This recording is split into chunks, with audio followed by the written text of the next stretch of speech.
ఆశ్చర్యకరుడవు నీవే. జుంటి తేనె దారుల కన్నా మధురమైనది నీ వాక్యం.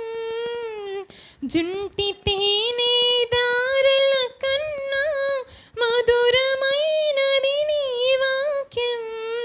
నన్ను నీవు నీ కృపలో, నన్ను నీవు నీ కృపలో నడుపుము యేసు ప్రభు, నడుపుము యేసు ప్రభు. ఆశ్చర్యకరుడవు నీవే, నీ నామము బలమైనది, ఘనమైనది, జయమైనది. ఆశ్చర్యకరుడవు నీవే, నీ నామము బలమైనది, ఘనమైనది, జయమైనది. ఆశ్చర్యకరుడవు నీవే. అందరికీ వందనాలండి. Thank you.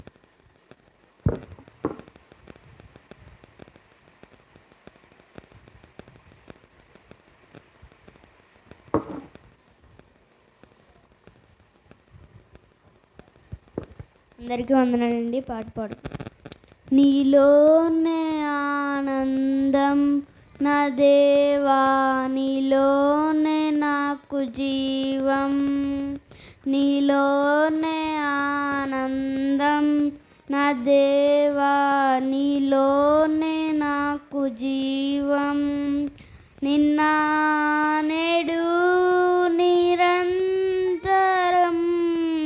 మారని దేవా, నిన్న నేడు నిరంతరం మారని దేవా. ఈ లోకమంతా నేను వెదకినా దయ ఎక్కడ ఆనందం. నీ సన్నిధిలో ఒక్క క్షణం గడిపినా నా హృదయం పొంగెను, నా హృదయం పొంగెను. ఈ లోకం ఒక మాయని తెలుసుకున్నాను, ఏది నా సొంతం కాదనుకున్నాను. ఈ లోకం ఒక మాయని తెలుసుకున్నాను, ఏది నా సొంతం కాదనుకున్నాను. తప్పిపోయిన కుమారుని నేనైతే నా కొరకై నిరీక్షించే తండ్రి నా యేసు. తప్పిపోయిన కుమారుని నేనైతే నా కొరకై నిరీక్షించే తండ్రి నా యేసు. నీలోనే ఆనందం నా దేవా, నీలోనే నాకు జీవం. నీలోనే ఆనందం నా దేవా, నీలోనే నాకు జీవం. ఏ ప్రేమ నీ ప్రేమకు సాటి రాదయా, ఎన్ని ఉన్నా నీతో సరి ఏది కాదయా. ఏ ప్రేమ నీ ప్రేమకు సాటి రాదయా, ఎన్ని ఉన్నా నీతో సరి ఏది కాదయా. నన్ను మరువని ప్రేమ నీదయ్యా, నన్ను మార్చుకున్న ప్రేమ నీదయ్యా. నన్ను మరువని ప్రేమ నీదయ్యా, నన్ను మార్చుకున్న ప్రేమ నీదే యేసయ్యా. నీలోనే ఆనందం నా దేవా, నీలోనే నాకు జీవం. నీలోనే ఆనందం నా దేవా, నీలోనే నాకు జీవం. నిన్న నేడు నిరంతరం మారని దేవా, నిన్న నేడు నిరంతరం మారని దేవా, ఈ లోకమంతానే నువ్వే దక్కినా నాకు లేదయ్యా ఎక్కడ ఆనందం. నీ సన్నిధిలో ఒక్క క్షణం గడిపినా నా హృదయం పొంగెను, నా హృదయం పొంగెను. అందరికీ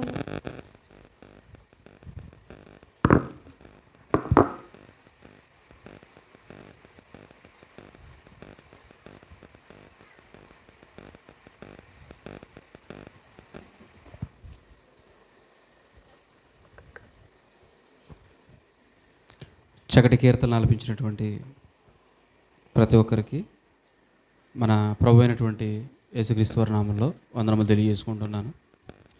ప్రియమైనటువంటి దేవుని వారలారా, దేవుడు మనకిచ్చినటువంటి ఈ చక్కటి తరుణాన్ని బట్టి దేవుణ్ణి మహిమపరచవలసిన వారు ఉన్నాయి. నిజంగా ఆయన మన పట్ల చూపినటువంటి ప్రేమను బట్టి మనం ఈ రీతిగా కలుసుకోగలిగాం. కాబట్టి ముఖ్యమైనటువంటి ఘటనలోనికి వెళ్ళే ముందు కొన్ని మాటలను మనం ఆలోచన చేద్దాం.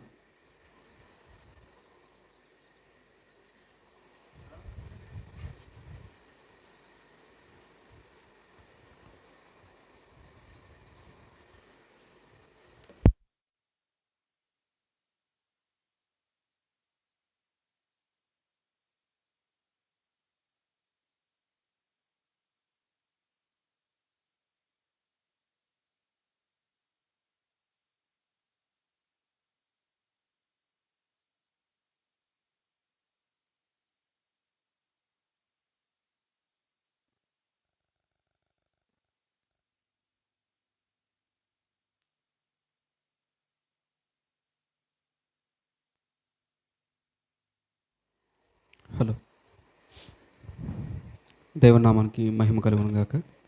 కీర్తన గ్రంథము 82వ అధ్యాయం 6వ వచనం. కీర్తనల గ్రంథము 82వ అధ్యాయము 6వ వచనం.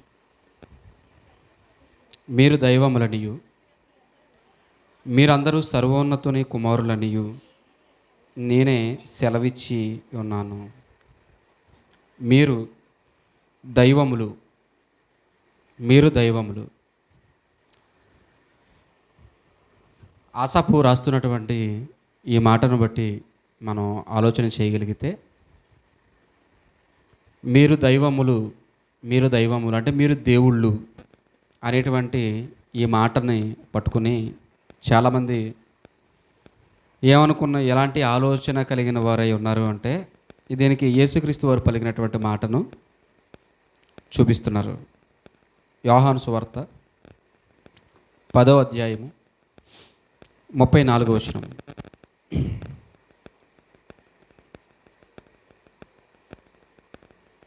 యోహాను సువార్త 10వ అధ్యాయము 34వ వచనము.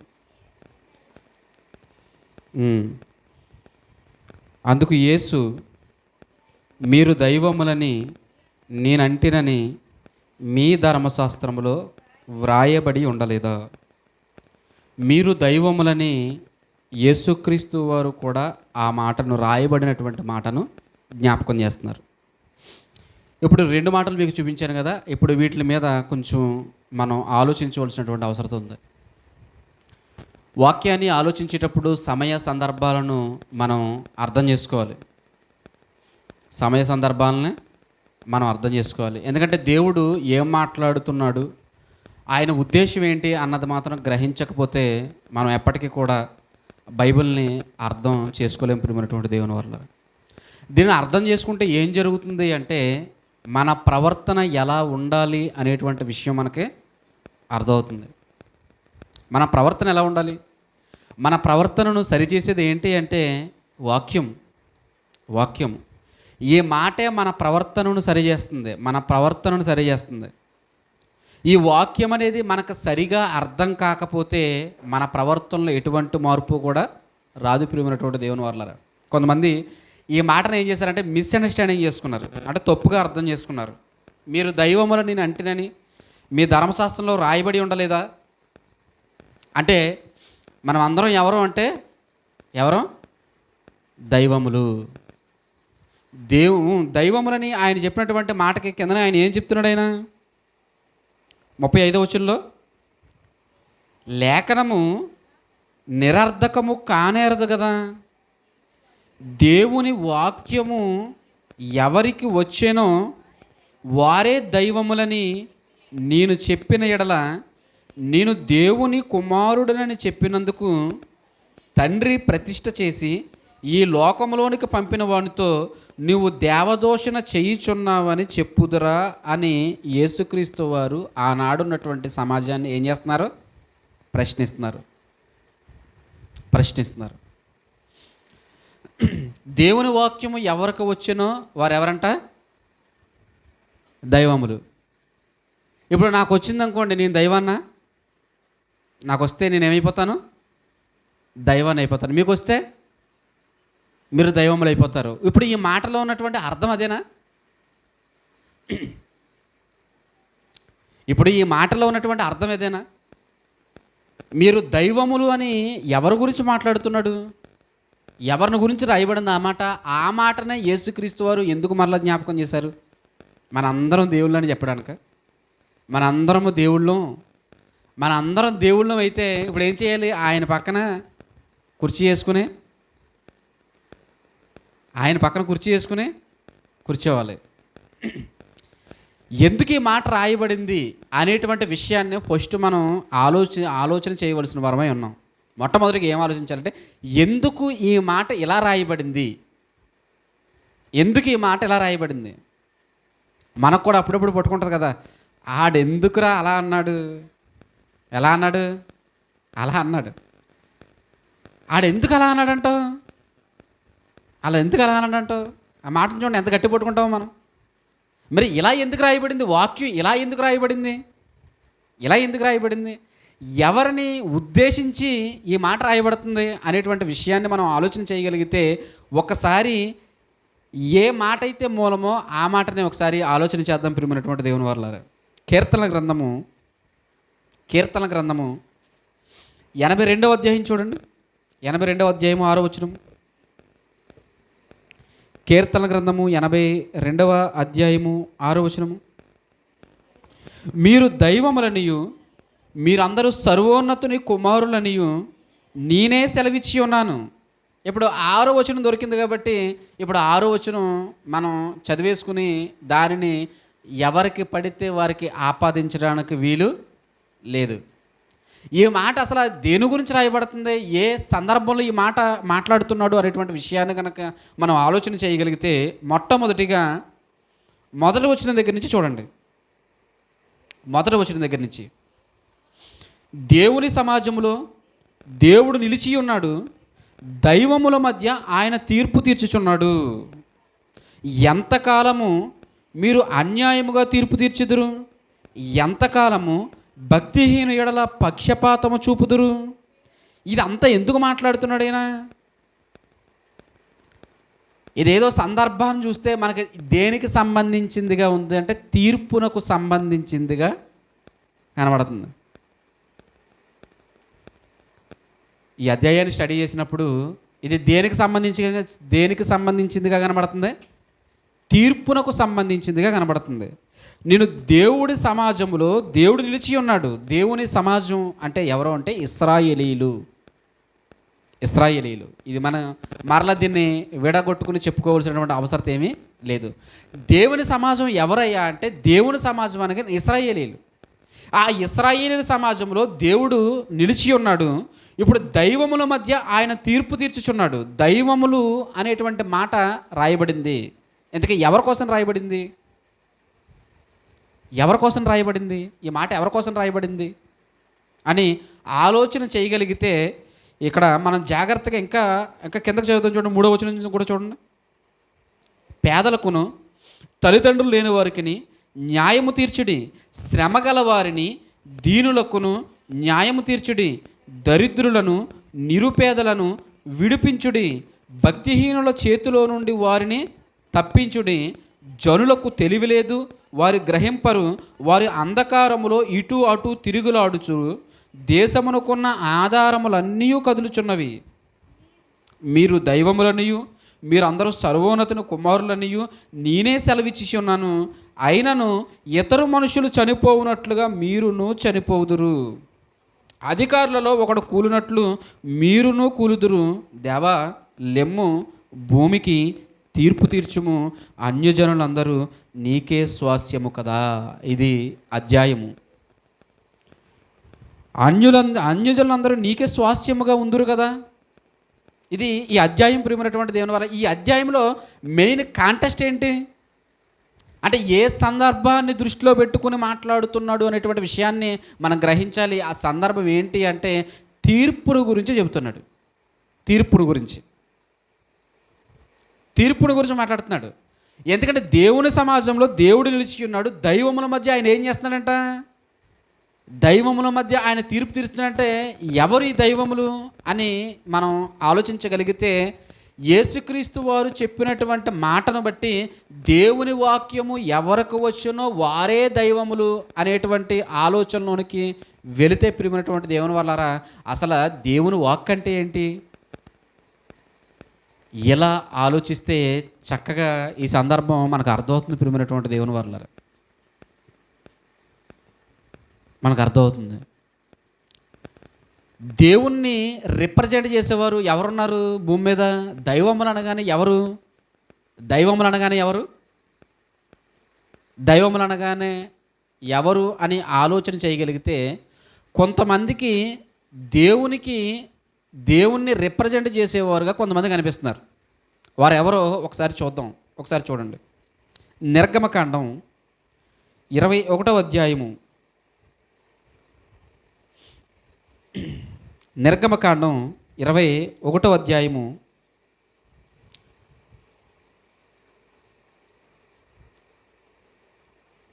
నిర్గమకాండము 21వ అధ్యాయము మొదటి నుండి చదువుదామండి. మొదట 6వ వచనం చదివండి. నిర్గమకాండము 21వ అధ్యాయము మొదట 6వ వచనం చదవండి. తర్వాత మొదటి వచనం దగ్గర నుంచి చూడొచ్చు. వాని యజమానుడు దేవుని యొద్దకు వానిని తీసుకుని రావలెను. ఎక్కడికి తీసుకుని రామంటున్నాడు? దేవుని యొద్దకు వానిని తీసుకుని రావలెను. మరియు వానిని యజమానుడు తలుపునొద్దకైనను ద్వారబంధమునొద్దకైనను వాని తోడుకుని పోయి వాని చెవిని కదురుతో గుచ్చవలెను. తరువాత నిరంతరము వారికి దాసుడై ఉండును అని ఇక్కడ దేవుని కోసం వాడబడినటువంటి మాట ఎవరి కోసం వాడబడింది? దేవుడి కోసమేనా? దేవుని యొద్దకు వారిని తీసుకుని రావాలంటే ఇంతకీ దేవుడు అనగానే ఎవరనుకుంటున్నారు? ఒకసారి పుట్టినోట్లో చూడండి. దేవుడు అనగానే ఎవరని రాజబడిందో? న్యాయాధిపతి. ఇప్పుడు న్యాయాధిపతి దగ్గరికి ఎవరిని తీసుకుని రమ్మంటున్నాడు? వారిని తీసుకుని రండి. ఇప్పుడు మొదటి వచనం చూడండి. ఎందుకు తీసుకుని రావాలో అర్థమవుతుంది. మొదటి వచనం దగ్గర నుంచి, నీవు వారికి నియమించవలసిన న్యాయ విధులు ఏమనగా, నువ్వు హెబ్రుడైన దాసును కొనిన ఎడల వాడు 6 సంవత్సరములు నీకు దాసుడై ఉండి 7వ సంవత్సరము ఏమీ ఇయ్యకయే నిన్ను విడిచి వాడు స్వతంత్రుడవుతాడు.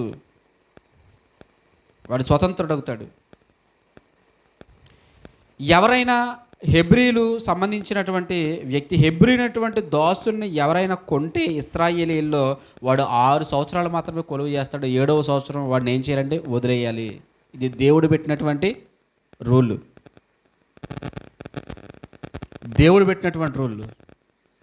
ఏంటండి, డబ్బుతో మనుషులు కొంటారా అని అనుకోవచ్చు.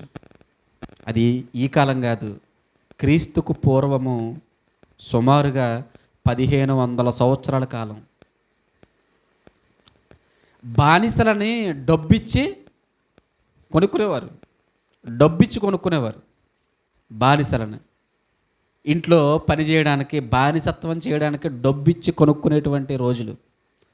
పెద్ద పెద్ద సామంతులు ఇళ్ళల్లో పని చేయడానికి ఉండేవారు ఎవరు తెలుసా? వారు బానిసలు, దాసులు. అలా బానిసత్వం చేయడానికి డబ్బిచ్చి కొనుక్కుంటే భూమి మీద ఉన్నటువంటి రూల్ ఏంటో తెలుసా? జీవితాంతం దాసుడిగా ఉండాలి. జీవితాంతం ఎలా ఉండాలి? దాసుడు. కానీ దేవుడు ఏమంటున్నాడు తెలుసా? డబ్బు ఇచ్చావు కాబట్టి 6 సంవత్సరాలు మాత్రమే నువ్వు వాడితో పని చేయించుకో. 7వ సంవత్సరం ఏం చేయాలి? వాడిని విడిచిపెట్టేయాలి, వాడిని వదిలేయాలి. ఎందుకంటే వాడికి ఇష్టమైనటువంటి మళ్ళీ జీవితంలోనికి వాడు వెళ్ళిపోతాడు. ఒకవేళ వాడికి నీ దగ్గరే ఉండడం నచ్చిందనుకో, మరలా నువ్వు వాడిని కంటిన్యూ చేసుకో. లేదా నువ్వేం చేయాలంటే ఆవశ్యకంగా వాడిని విడుదల చెయ్యాలి. ఇలా చేసేటప్పుడు ఒకవేళ వాడు నీ దగ్గర ఉండడం వాడికి ఇష్టం అనుకో, వారిని ఎక్కడికి తీసుకుని వెళ్ళాలి? ఇశ్రాయేలీలో న్యాయాధిపతులు అనేవారు కొంతమంది ఉన్నారు, న్యాయాన్ని తీర్చేవారు. మోషే దగ్గర ప్రారంభమైనటువంటి ఈ న్యాయం తీర్చేటువంటి పని మోషే ఉన్నటువంటి కాలంలోనే అనేక మందిని ఆయన అనేక మందిని న్యాయాధిపతులుగా నిలవబెట్టాడు. ఎందుకంటే ఈ వ్యాజ్యములు తీర్చడం అనేది నా వల్ల కాదు అన్నాడు మోషే. మామగారు వచ్చి సలహా ఇస్తాడు, ఇది చాలా కఠినమైనటువంటి పని, నువ్వు ఇలా తీర్చుకుంటూ వెళితే ఇది తరగదు. రోజంతా నువ్వు దేని మీద కూర్చోవాలంటే ఈ తీర్పుల మీద నువ్వు కూర్చోవాలి. కాబట్టి ఎవరైతే దైవభక్తి, సత్యాశక్తి, నమ్మకం కలిగి దేవుని యందు విశ్వాసం కలిగినటువంటి భక్తిపరులు ఎవరైతే ఉన్నారో వారిని తీసుకుని వచ్చి న్యాయాధిపతులుగా పెట్టు, వారిని న్యాయం తీరుస్తారు. అప్పుడు కఠినమైనటువంటి అంటే తెగని ఉంటారు చూసారా, తెగన కేసులు ఎక్కడికి పట్టుకెళ్తాం? సుప్రీంకోర్టుకి ఎట్టుకెళ్తాం. రాష్ట్రంలో అయితే హైకోర్టుకి ఎట్టుకెళ్తాం. కాంప్లికేటెడ్ ఉంటాయి. హైకోర్టులో కూడా తేలేదనుకోండి, ఎక్కడికి వెళ్తాం? సుప్రీంకోర్టుకి వెళ్తాం. అలా కఠినమైన వ్యాజ్యాలు నువ్వు మాత్రమే తీర్చు, మిగిలినవన్నీ వారికి అప్పచెప్పు, మంచివారిని అప్పచెప్పు. వీరందరూ ఎవరిని రిప్రజెంట్ చేస్తున్నారు తెలుసా? దేవుణ్ణి రిప్రజెంట్ చేస్తున్నారు. రిప్రజెంట్ చేస్తున్నారు. జాగ్రత్తగా ఆలోచించాలి ప్రియమైనటువంటి దేవుని వల్ల. మనం ముగించేసుకుందాం, ఇంకొక మాట చూసుకుని ముగించుకుందాం. మరలా వచ్చే వారం దీన్ని కంటిన్యూ చేయడానికి ప్రయత్నం చేద్దాం. మరొక మాట ఇదే నిర్గమకాండము 22వ అధ్యాయము 28వ వచనం చూడండి.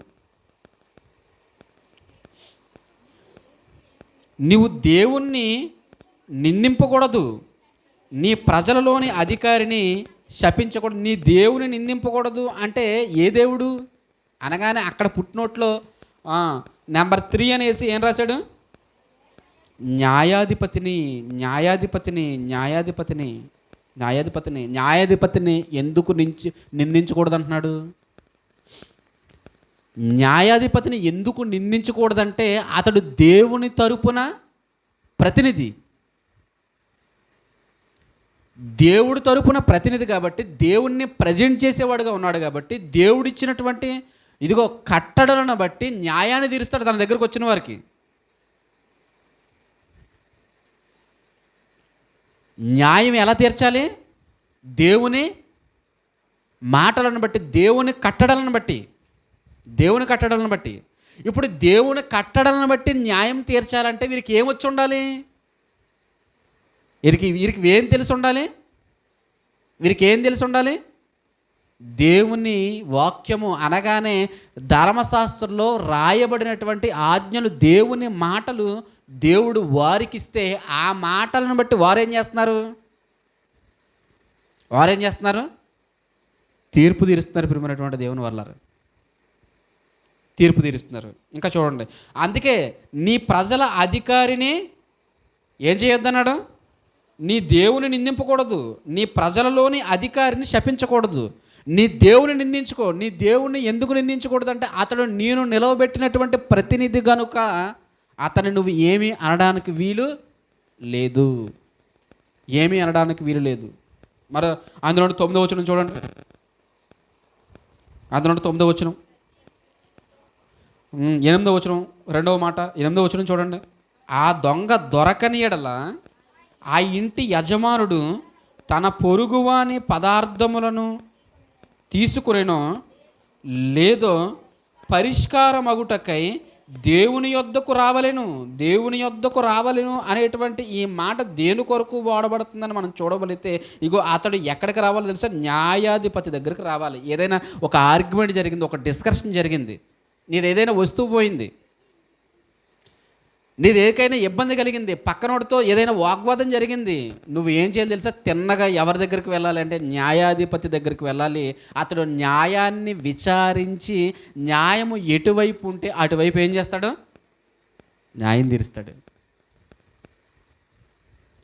దేవుడు పెట్టినటువంటి వ్యవస్థ, ప్రియమైనటువంటి దేవుని వల్ల,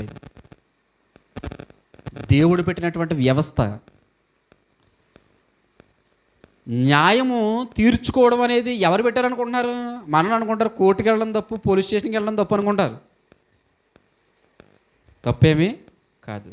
మనం న్యాయం కావాలనుకుంటే ఎక్కడికైనా వెళ్ళొచ్చు, కానీ ఆ న్యాయము దొరుకుతుందనే గ్యారెంటీ లేదు. ఎందుకు లేదో ఈ విషయాలు మనకి అర్థమైతే ఇప్పుడు జరుగుతున్నటువంటి పరిస్థితులన్నీ కూడా అర్థమవుతాయి మనకి. దేవుడు పెట్టినటువంటి ఈ న్యాయాధిపతి ఎవరున్నారో అతను దేవుడు తరపున ప్రతినిధిగా, ఇంకా చెప్పాలంటే అతన్ని దేవుడిగా, తన ప్రతినిధిగా దేవుడే నిలవబెట్టాడు.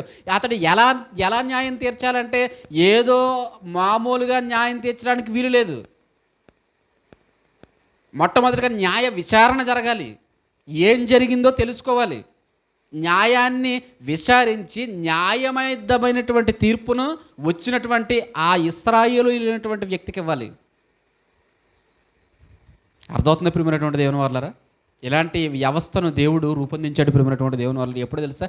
క్రీస్తుకు పూర్వము 2000 సంవత్సరాలు ఒక వ్యవస్థను పెట్టాడు దేవుడు. ఒక వ్యవస్థను పెట్టాడు. మనుషులు బాగుండాలని, మనుషుల మధ్యలో వచ్చినటువంటి సమస్యలు న్యాయబద్ధంగా పరిష్కరింపబడాలని తన తరపునటువంటి ఉన్నటువంటి ఇంకో ప్రతినిధులుగా కొంతమందిని పెట్టాడు. అలాంటి వారి మీద నువ్వు నోరు పారేసుకోవడానికి వీలు లేదు. జడ్జిని ఒక మాట అన్నారు అనుకోండి, ఏం చేస్తారు? తీసుకెళ్ళి చెప్పండి, ఏం చేస్తారు? వెంటనే తీసుకెళ్ళి జైల్లో వేసేస్తారు. జడ్జిని అనకూడదు, ఎందుకంటే అతడు ఎవరు? న్యాయాన్ని తీర్చేవాడు కనుక అతడు ఇదిగో జడ్జి కనుక అతన్ని గౌరవించాలి. అలాంటి దేవునికి రిప్రజెంటేటివ్గా దేవుడు ఒక వ్యక్తి నిలబడుతున్నాడంటే ఆ వ్యక్తి ఎంత పవర్ఫుల్ ఒకసారి ఆలోచించండి. ఆ వ్యక్తి ఎంత పవర్ఫుల్.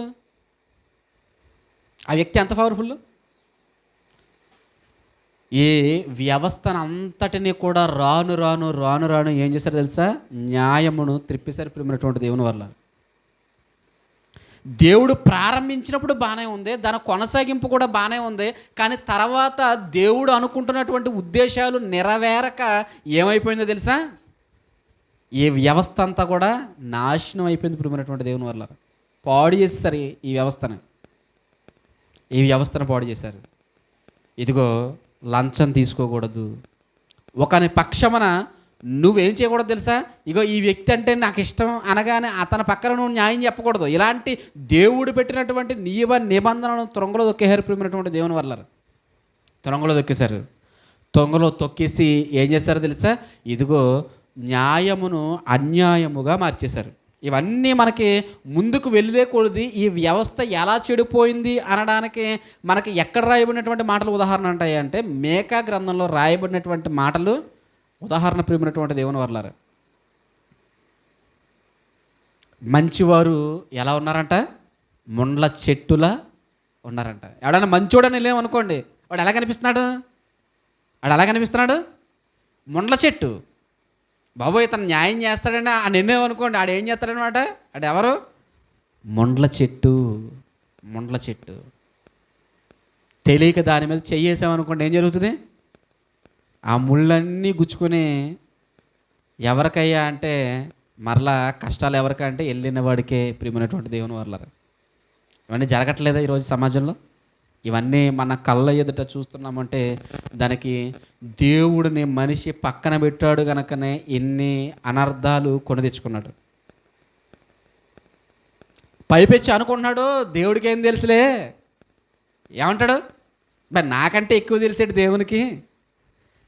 మనుషుల యొక్క ఫీలింగ్స్ ఎలా ఉంటాయంటే నాకంటే ఎక్కువ తెలిసేసి అన్నీ నాకే తెలుసు అన్నట్లుగా మన ప్రవర్తన ఉంటుంది.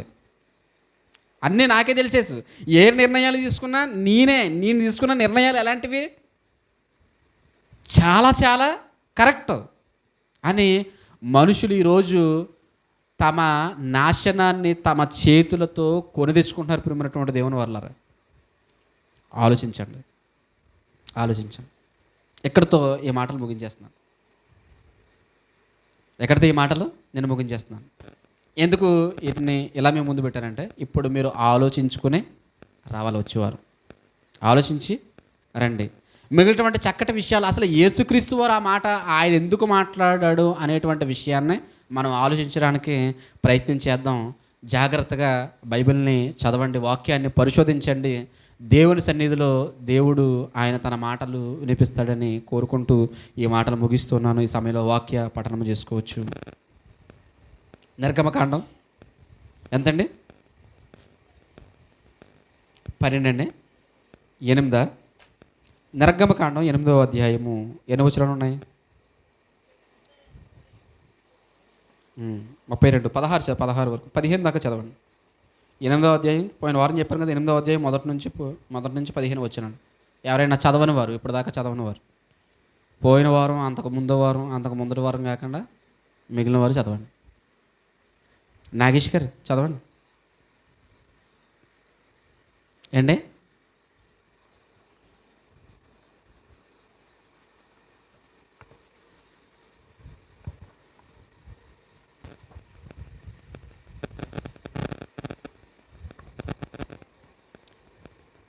వాక్య పఠనం ధ్యానించుకుందామండి. నిర్గమకాండము 8వ అధ్యాయం 15వ వచనాల వరకు. యెహోవా ఏటిని కొట్టి 7 దినములైన తరువాత యెహోవా మోషేతో ఇట్లనెను, నీవు ఫరో యొద్దకు వెళ్ళి అతనితో నన్ను సేవించుటకు నా జనులను పోనిమ్ము. నీవు వారిని పోనీయనొల్లని ఎడల ఇదిగో నేను నీ పొలిమేరలన్నిటినీ కప్పల చేత బాధించెదను. ఏటిలో కప్పలు విస్తారముగా పుట్టును.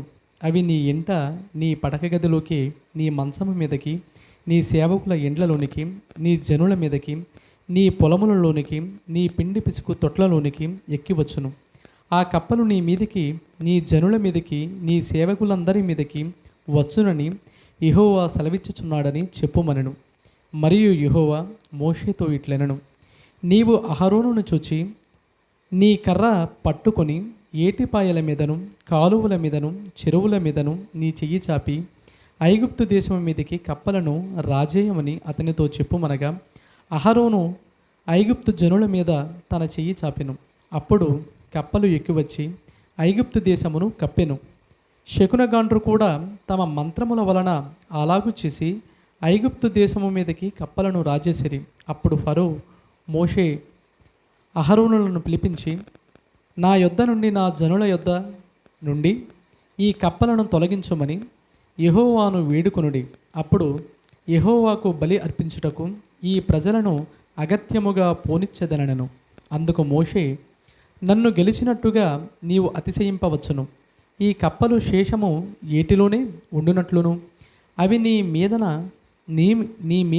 నీ ఇండ్లలోనూ ఉండకుండా చంపబడినట్లును, నీ కొరకును, నీ సేవకుల కొరకును, నీ ప్రజల కొరకును నేనెప్పుడు వేడుకొనవలెనను చెప్పుమని ఫరోను అడుగగా అతడు రేపే అనెను. అందుకతడు, మా దేవుడైన యెహోవా వంటి వారెవరూ లేరు అని నీవు తెలుసుకొనున్నట్లు నీ మాట చొప్పున జరుగును. అనగా కప్పలు నీ యొద్ద నుండి, నీ ఇండ్లలో నుండి, నీ సేవకుల యొద్ద నుండి, నీ ప్రజల యొద్ద నుండి తొలగిపోవును. అవి ఏటిలోనే ఉండుననెను. మోషే అహరోనులు ఫరో యొద్ద నుండి బయలు వెళ్ళినప్పుడు యెహోవా ఫరో మీదకి రాజేసిన కప్పల విషయంలో మోషే అతని కొరకు మొరపెట్టగా యెహోవా మోషే మాట చొప్పున చేసెను గనుక ఎండ్లలోనేమి వెలుపలనేమి పొలములలోనేమి కప్పలు ఉండకుండా చచ్చిపోయాను. జనులు వాటిని కుప్పలుగా వేసినప్పుడు భూమి కంపు కొట్టెను. ఫరో ఉపశమనము కలుగుట చూచి యెహోవా సెలవిచ్చినట్లు తన హృదయమును కఠినపరుచుకొని వారి మాట వినకపోయెను. శ్రద్ధగా విన్నందుకు అందరికీ వందనాలు.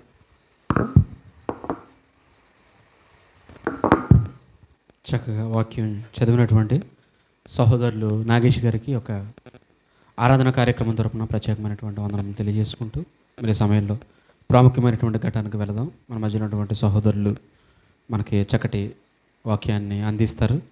ప్రతి ఒక్కరూ కూడా శ్రద్ధగా కొద్దిసేపు దేవుని మాటలు వినవలసిందిగా ప్రేమతో కోరుకుంటున్నాం.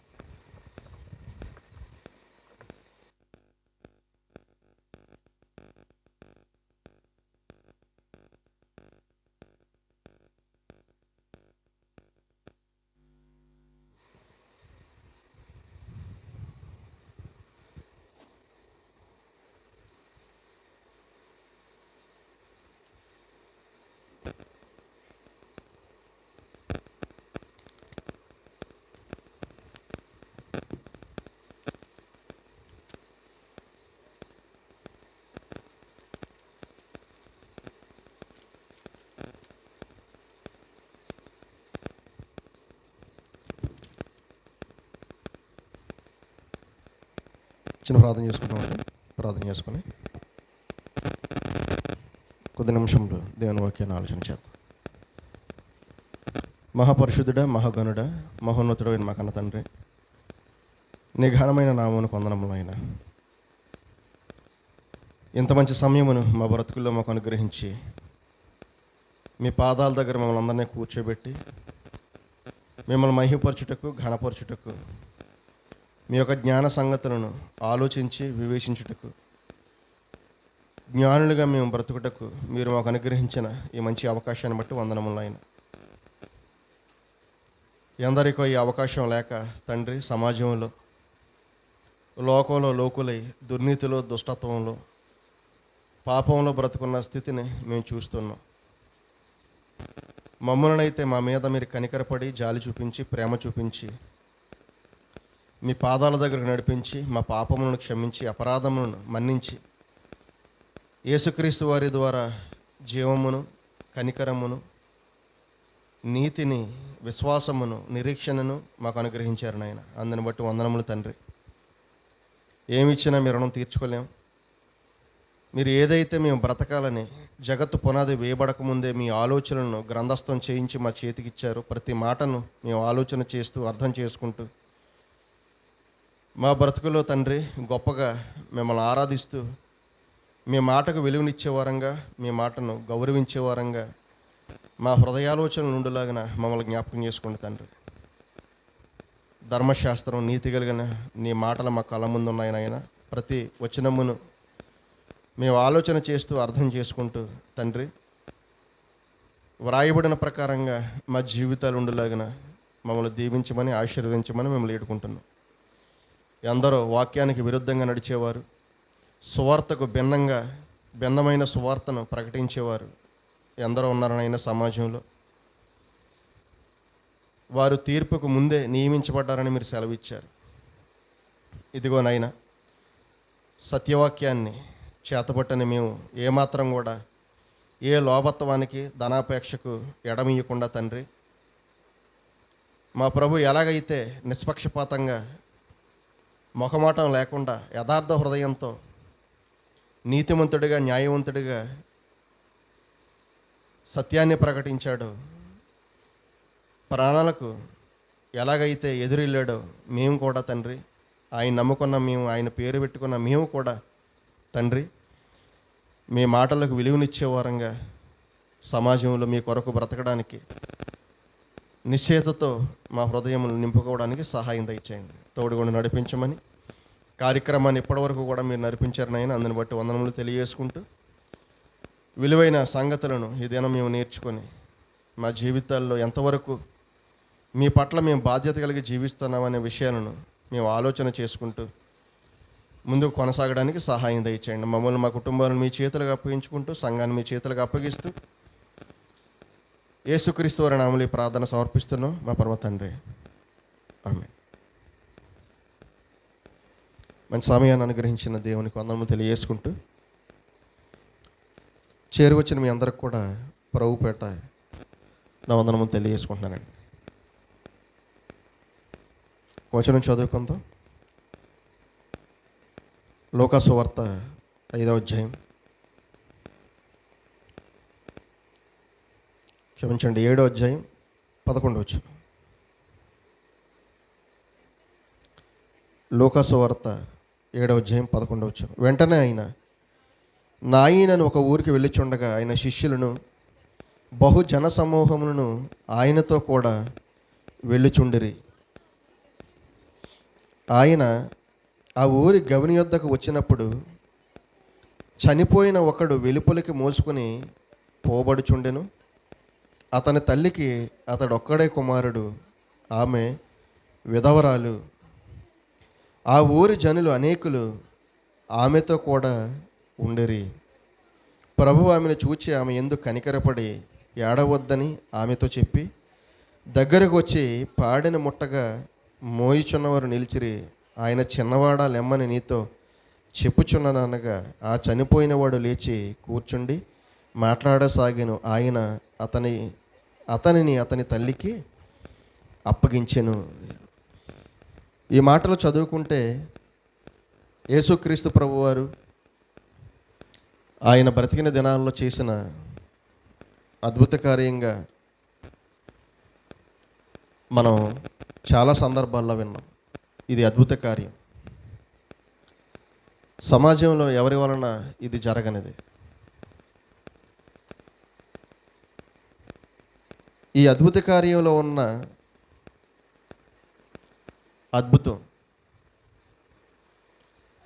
ఒక విధవరాలి కుమారుడిని యేసుక్రీస్తు ప్రభువారు బ్రతికించడం. నాయనను ఊరికి ఆయన వెళ్తున్నాడు. శిష్యులు జనసమూహములు కూడా యేసుక్రీస్తు ప్రభువారిని వెంబడిస్తున్నారు. వెంబడించే తరుణంలో రోదన వినబడుతుంది. ఏంటి ఇంతకీ అని వెళ్ళి చూస్తే అక్కడ జరిగిన సందర్భం, కుమారుడు చనిపోయాడు. ఇంతకీ ఈ కుమారుడికి బ్యాక్గ్రౌండ్ ఏంటి, వెనక ఎవరున్నారని ఆలోచన చేస్తే తల్లి ఉంది. తండ్రి లేడా అంటే తండ్రి లేడు. ఈమె విధవరాలు. ఇక్కడ చెప్పిన మరొక సందర్భం ఏమిటంటే, ఇలా జరిగిన సందర్భంలో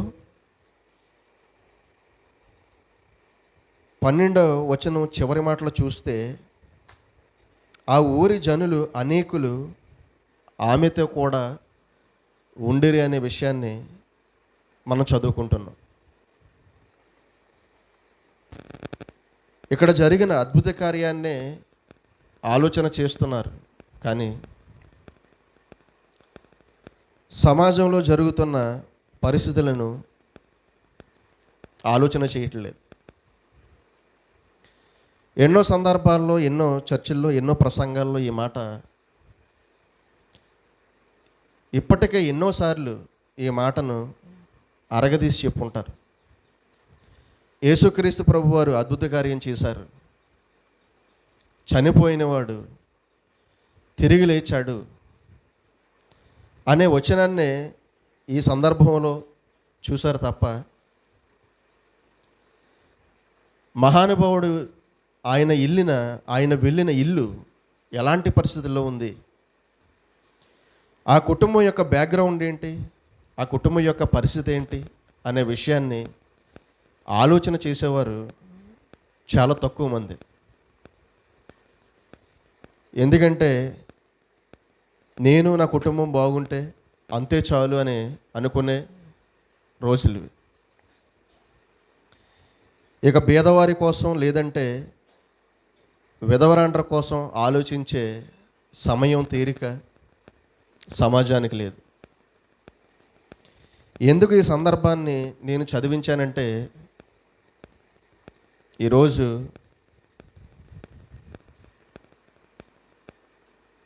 జూన్ 23. ఒక్కొక్క దానికి ఒక్కొక్క రోజు మనిషి ఒక్కొక్క కార్యక్రమానికి ఇచ్చాడు.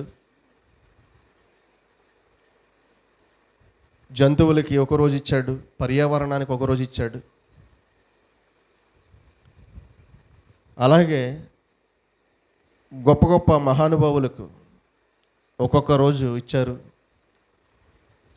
స్వాతంత్ర్యానికి ఒకరోజు ఇచ్చారు, రిపబ్లిక్ డేకి ఒకరోజు ఇచ్చారు.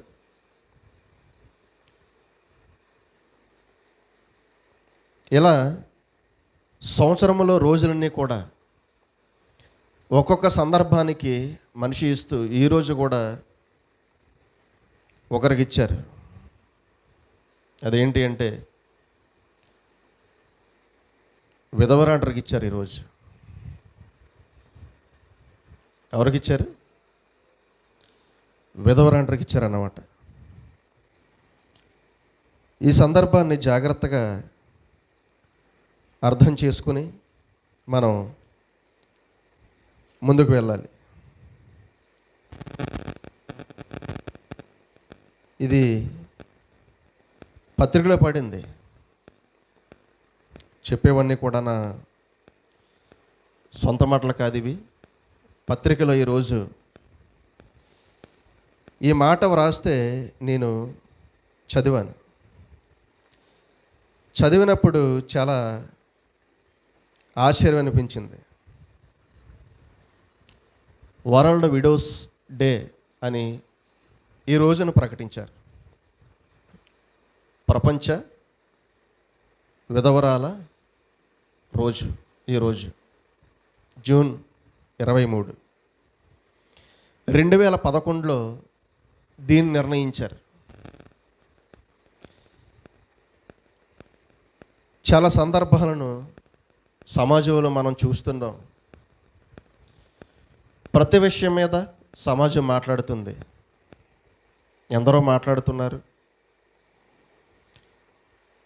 మనం కూడా మాట్లాడుతూ బైబిల్లో ఉన్న దేవుడు చెప్పిన ఆలోచనను సమాజానికి మన తరపున కూడా చెబితే చాలా బాగుంటుంది అనుకున్నాను నేను. ఎందుకంటే శరీర సంబంధంగా ఆలోచన చేసిన వారే చాలా గొప్పగా ఆలోచన చేసి ఈరోజు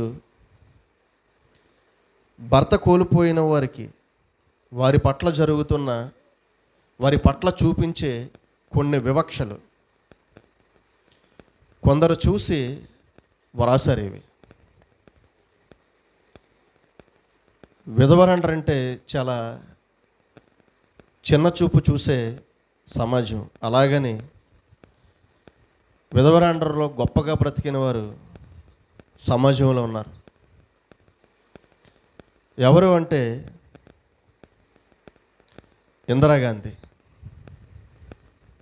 ఎవరు? ఇందిరాగాంధీ. ఈమెకు ఒక పేరు కూడా పెట్టారు. ఏంటంటే గూంగి గుడిగా అనే ఒక పేరు పెట్టారు. గూంగి గుడిగా అంటే ఏంటో కాదు, ఇంతకే మూగబొమ్మ అని అర్థం అంతే. ఈమె కూడా ఒక విధవరాలు. భర్త ఫిరోజ్ గాంధీ 43వ సంవత్సరంలో చనిపోయిన సందర్భం. ఎన్నో పరిస్థితులు ఈమె కూడా ఎదుర్కొన్నారు. దేశ చరిత్రలో విధవరాండ్ర అయినప్పటికీ ఆర్థిక వ్యవస్థను గాడిలో పెట్టడంలో తమదైన శైలిని, జ్ఞానమును, తెలివిని ఈమె ఉపయోగించి బ్యాంకింగ్ యొక్క విధానాన్ని ఈమె తీసుకొని వచ్చి చాలా వినూత్నమైనటువంటి రాజకీయ ఒరవడిని ఈమె తీసుకొని వచ్చారు. స్త్రీయే కదా, విధవరాలే కదా అని అనుకుంటే ఈమె ఈరోజు దేశ చరిత్రలో ఉన్నారు. మనం ఈరోజు మాట్లాడుకుంటున్నాం. జాగ్రత్తగా మనం ఆలోచన చేస్తే అలాగే ఒక సావిత్రి జిందాల్, ఈమె కూడా ఒక సంపన్న మహిళ, ఒక విధవరాలు. ఈవిడ చాలా కోటేశ్వరరాలు. ఈమె కుమారులు ఇప్పటికీ నవీన్ జిందాల్, సజ్జన్ జిందాల్గా మనకి కనబడుతున్నారు. చాలా స్టీల్ ప్లాంట్లు వీరికి ఉన్నాయి.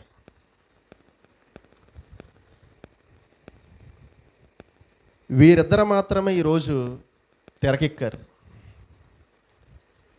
పుస్తకంలోనికి వచ్చారు. ఒక ఇందిరాగాంధీ గారు, అలాగే ఒక సావిత్రి జిందాల్ గారు. వీరు మాత్రమే పుస్తకంలోకి ఎక్కారు. వీరు చేసిన గొప్ప పనులు సమాజంలో వీరు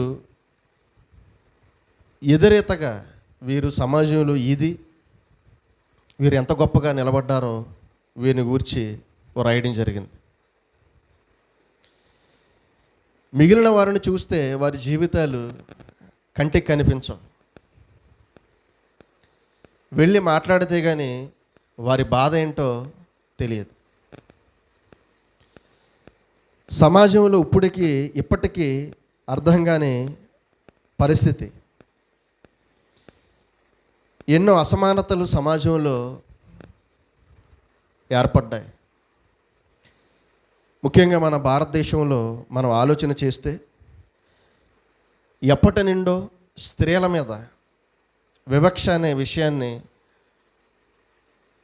మనం సమాజాన్ని చూస్తే ఎన్నో విషయాల్లో మనకు అర్థమవుతుంది. స్త్రీల మీద వివక్ష అని అనుకుంటే విధవరాల మీద ఇంకా వివక్ష. ఎంత అంటే ఏ శుభకార్యాలకు వీరు అనుమతించబడరు. ఎవరైనా బయటకు వెళ్ళేటప్పుడు పొరపాటున వారు ఎదురుగా కానీ వచ్చారనుకోండి, తిట్టుకునే పరిస్థితి కూడా సమాజంలో ఉంది. చాలా పరిస్థితులు సమాజంలో వీరికి వ్యతిరేకంగా కనబడుతున్నాయి. దూషించేవారు కూడా లేకపోలేదు వీరిని చూసి.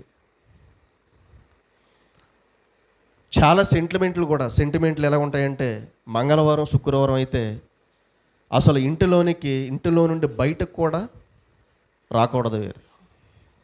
చూసారు? మంగళవారం శుక్రవారం అయితే గడప దాటి బయటకు కూడా రాకూడదు. అలాగే ఇంటిలో బంధువులకు కూడా వీరి ముఖాన్ని చూపించకూడదు. చాలా ప్రమాదకరమైన స్థితిలోనికి మనిషి వెళ్ళిపోయాడు. ఇవన్నీ మనం ఆలోచన చేయాలి. ఏంటి ఈ వివక్ష? ఏంటి ఈ అసమానతలు? ఏంటి ఈ దూషణ? అండదండలుగా నిలబడిసిన వారు, ధైర్యాన్ని చెప్పవలసిన వారు, నేనున్నాను నీకు అని మాట ఇవ్వవలసిన వారు, వెనక అండగా ఉండి నీకు తోడుగా మేమున్నాం, నీకు ఏమీ కొరత లేదు, ఇబ్బందులు లేదని చెప్పవలసిన సమాజం లేదంటే బంధువులు ఈ మాట చెప్పకపోగా పైపెచ్చు వారిని చూడగానే, వారి ముఖం చూడగానే ఏదో అశుభకార్యం జరుగుతుంది, నువ్వు బయటికి ఎందుకు వచ్చావు, నువ్వు రోడ్డు మీదకి ఎందుకు వచ్చావు, మంగళవారం శుక్రవారం నువ్వు ఎందుకు బయటకు వచ్చావు, నీ ముఖం చూడకూడదు, నీ చెయ్యి అరిష్టం అని ఎన్నో శాపపు మాటలు, దూషణ మాటలు పలుకుతూ వారి మనసును గాయపరిచి వారిని ఇబ్బందులు పాలు చేసే సమాజంలో మనం ఉన్నాం. వారు ఎందుకు పాపం విధవరాండ్రిగా మారారనే పరిస్థితి సమాజానికి అనవసరం. ఎందుకు వారు అలా మారారు? భర్తను కోల్పోయిన వారి పరిస్థితి చూస్తే చాలా విషయాలు ఉన్నాయి.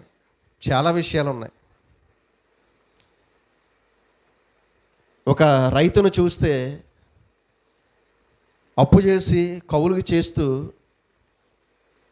పంట పండించినప్పుడు అది చేతికి అందకపోతే, దురదృష్టవశాత్తు అది పోతే, చేసిన అప్పులు తీర్చలేక పురుగుల మందు తాగి చనిపోయిన సందర్భాలను ఎన్నో మనం చూసాం. అలా జరిగినప్పుడు కుటుంబంలో ఏం మిగులుతుంది?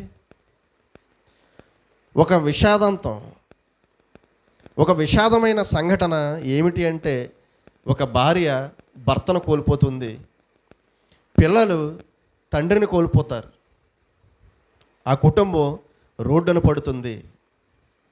జాగ్రత్తగా ఆలోచన చేయండి. అలాగే ఒక ఆర్మీ, ఒక నేవీ, ఒక ఎయిర్ ఫోర్స్, ఒక బిఎస్ఎఫ్ బార్డర్ సెక్యూరిటీ ఫోర్స్, మన దేశానికి రక్షణ కవచంలా ఉన్న ఒక జవాన్లు అహర్నిశలు కష్టపడుతున్నారు. వారు కూడా దేశాన్ని రక్షించే క్రమంలో వారి ప్రాణాలను కోల్పోతే, చాలా యవ్వన ప్రాయంలో 30 సంవత్సరాలు, 35 సంవత్సరాలు, 40 సంవత్సరాల వయసులో వారి ప్రాణాలను కోల్పోయినప్పుడు వారి భార్యలు కూడా విధవరాండ్రుగా ఉన్న సందర్భాలు మనం చూస్తున్నాం. చాలా యుద్ధాలు, విపత్తులు, అలాగే కరోనా లాంటి భయంకరమైన వ్యాధులు సమాజంలో ప్రబలినప్పుడు భర్తలను కోల్పోయిన భార్యలు విధవరాలుగా మిగిలిపోయిన వారిని మనం చూస్తున్నాం. ఇలా ఎన్నో సందర్భాలు, యాక్సిడెంట్లు ఉన్నాయి, రోగాలు ఉన్నాయి, కరువుల్లో ఈ భూమి మీద బ్రతకడం తెలియక, అప్పులు చేస్తూ వాటిని ఎలా తీర్చాలో తెలియక సతమతం అయిపోతూ, ఇక చావే శరణ్యం, చావే గతి అని గోదాట్లో దూకినవారు, ఆత్మహత్యలు చేసుకున్నవారు, కనిపించకుండా వెళ్ళిపోయిన వారు సమాజంలో ఎందరో ఉన్నారు. వీటి వలన కొందరు స్త్రీలు సమాజంలో విధవరాండ్రిగా మారిపోయిన సందర్భం. కరోనా వచ్చినప్పుడు అంచనాల ప్రకారంగా సుమారు తక్కువ 40 లక్షల మంది విధవరాండ్రిగా ఉన్నారు అనే ఒక జాబితా నేను చూశాను. ఇక చాలా దేశాల్లో, మన దేశమే కాదు, విధవరాండ్రు ఎక్కువగా ఉన్న దేశాలు చూస్తే అవి కూడా రాశారు. ఇరాక్, ఆఫ్ఘనిస్తాన్, పాలస్తీనా ఇలాంటి ఆసియా దేశాలతో పాటు ఆఫ్రికా, లాటిన్ అమెరికా దేశాల్లో కూడా ఇది ఎక్కువగా ఉంది. ఎవరు ఎక్కువగా ఉన్నారు? విధవరాండ్రు ఎక్కువగా ఉన్నారు. ఎందుకు వీరు ఎక్కువగా మారిపోయారంటే, వారు ఇచ్చిన నిర్వచనం ఏంటంటే, యుద్ధాలు, అంతర్యుద్ధాలు, కరోనా వంటి సందర్భాల వలన వీరు భర్తలను కోల్పోయి విధవరాండ్రుగా మారిపోయారనే సందర్భాలను వీరు చెబుతూ ఉన్నారు. మరి ఇలా ఉన్నప్పుడు వీరి పట్ల సమాజం వ్యవహరించే తీరు, వీరి పట్ల సమాజం నడుచుకునే స్థితి ఎలా ఉంది అనేది ప్రశ్న. భర్తలను కోల్పోయిన స్త్రీల పట్ల, విధవరాండ్రుగా ఉన్న ఆడవారి పట్ల సమాజం మీద ఉన్న బాధ్యత ఏంటి? ఎంత బాధ్యతగా వీరు ప్రవర్తించాలి? ఏదైనా సమాజంలో ఒక విషయం జరిగితే మొట్టమొదటిగా ఎవరు కావాలో తెలుసా? ధైర్యం చెప్పేవారు కావాలి. ఎవరు కావాలి? ధైర్యం చెప్పేవారు కావాలి. ఏదన్నా కుటుంబంలో ఒక సంఘటన జరిగినప్పుడు ఆదరించేవారు కావాలి. ఆదరించేవారు, ధైర్యం చెప్పేవారు, నేనున్నాను నీకని ఆత్మస్థైర్యాన్ని వారిలో నింపేవారు సమాజానికి కావాలి. కానీ దీనికి భిన్నంగా మారిపోయిన పరిస్థితులు మనం చూస్తున్నాం. అందరూ కాదు, కొంతమంది సహృదయం కలిగిన వారు, సమాజాన్ని ప్రేమించేవారు, సంఘ సంస్కర్త లాంటి వారు సమాజంలో ఉన్నారు. అందుకే ఇంకా ఎలా నిలబడింది సమాజం. లేదంటే బాల్య వివాహాలు చేసి సతీ సహగమనం, భర్త చచ్చిపోతే భర్తతో పాటు భార్యను కూడా పక్కన ఉన్న చితికి మీద పేర్చి అగ్నికి ఆహుతి చేసి చంపేసే సమాజాన్ని మనం పూర్వపు రోజుల్లో చూసాం.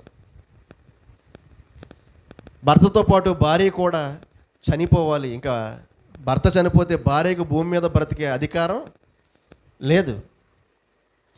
ఇలాంటి విషయాల కోసం కొందరు సంఘ సంస్కర్తలు కూడా పోరాడారు. అందులో మనందరికీ తెలుసు, కందుకూరి వీరేశలింగం వంటి వారు గొప్ప గొప్ప మేధావులు వీరు.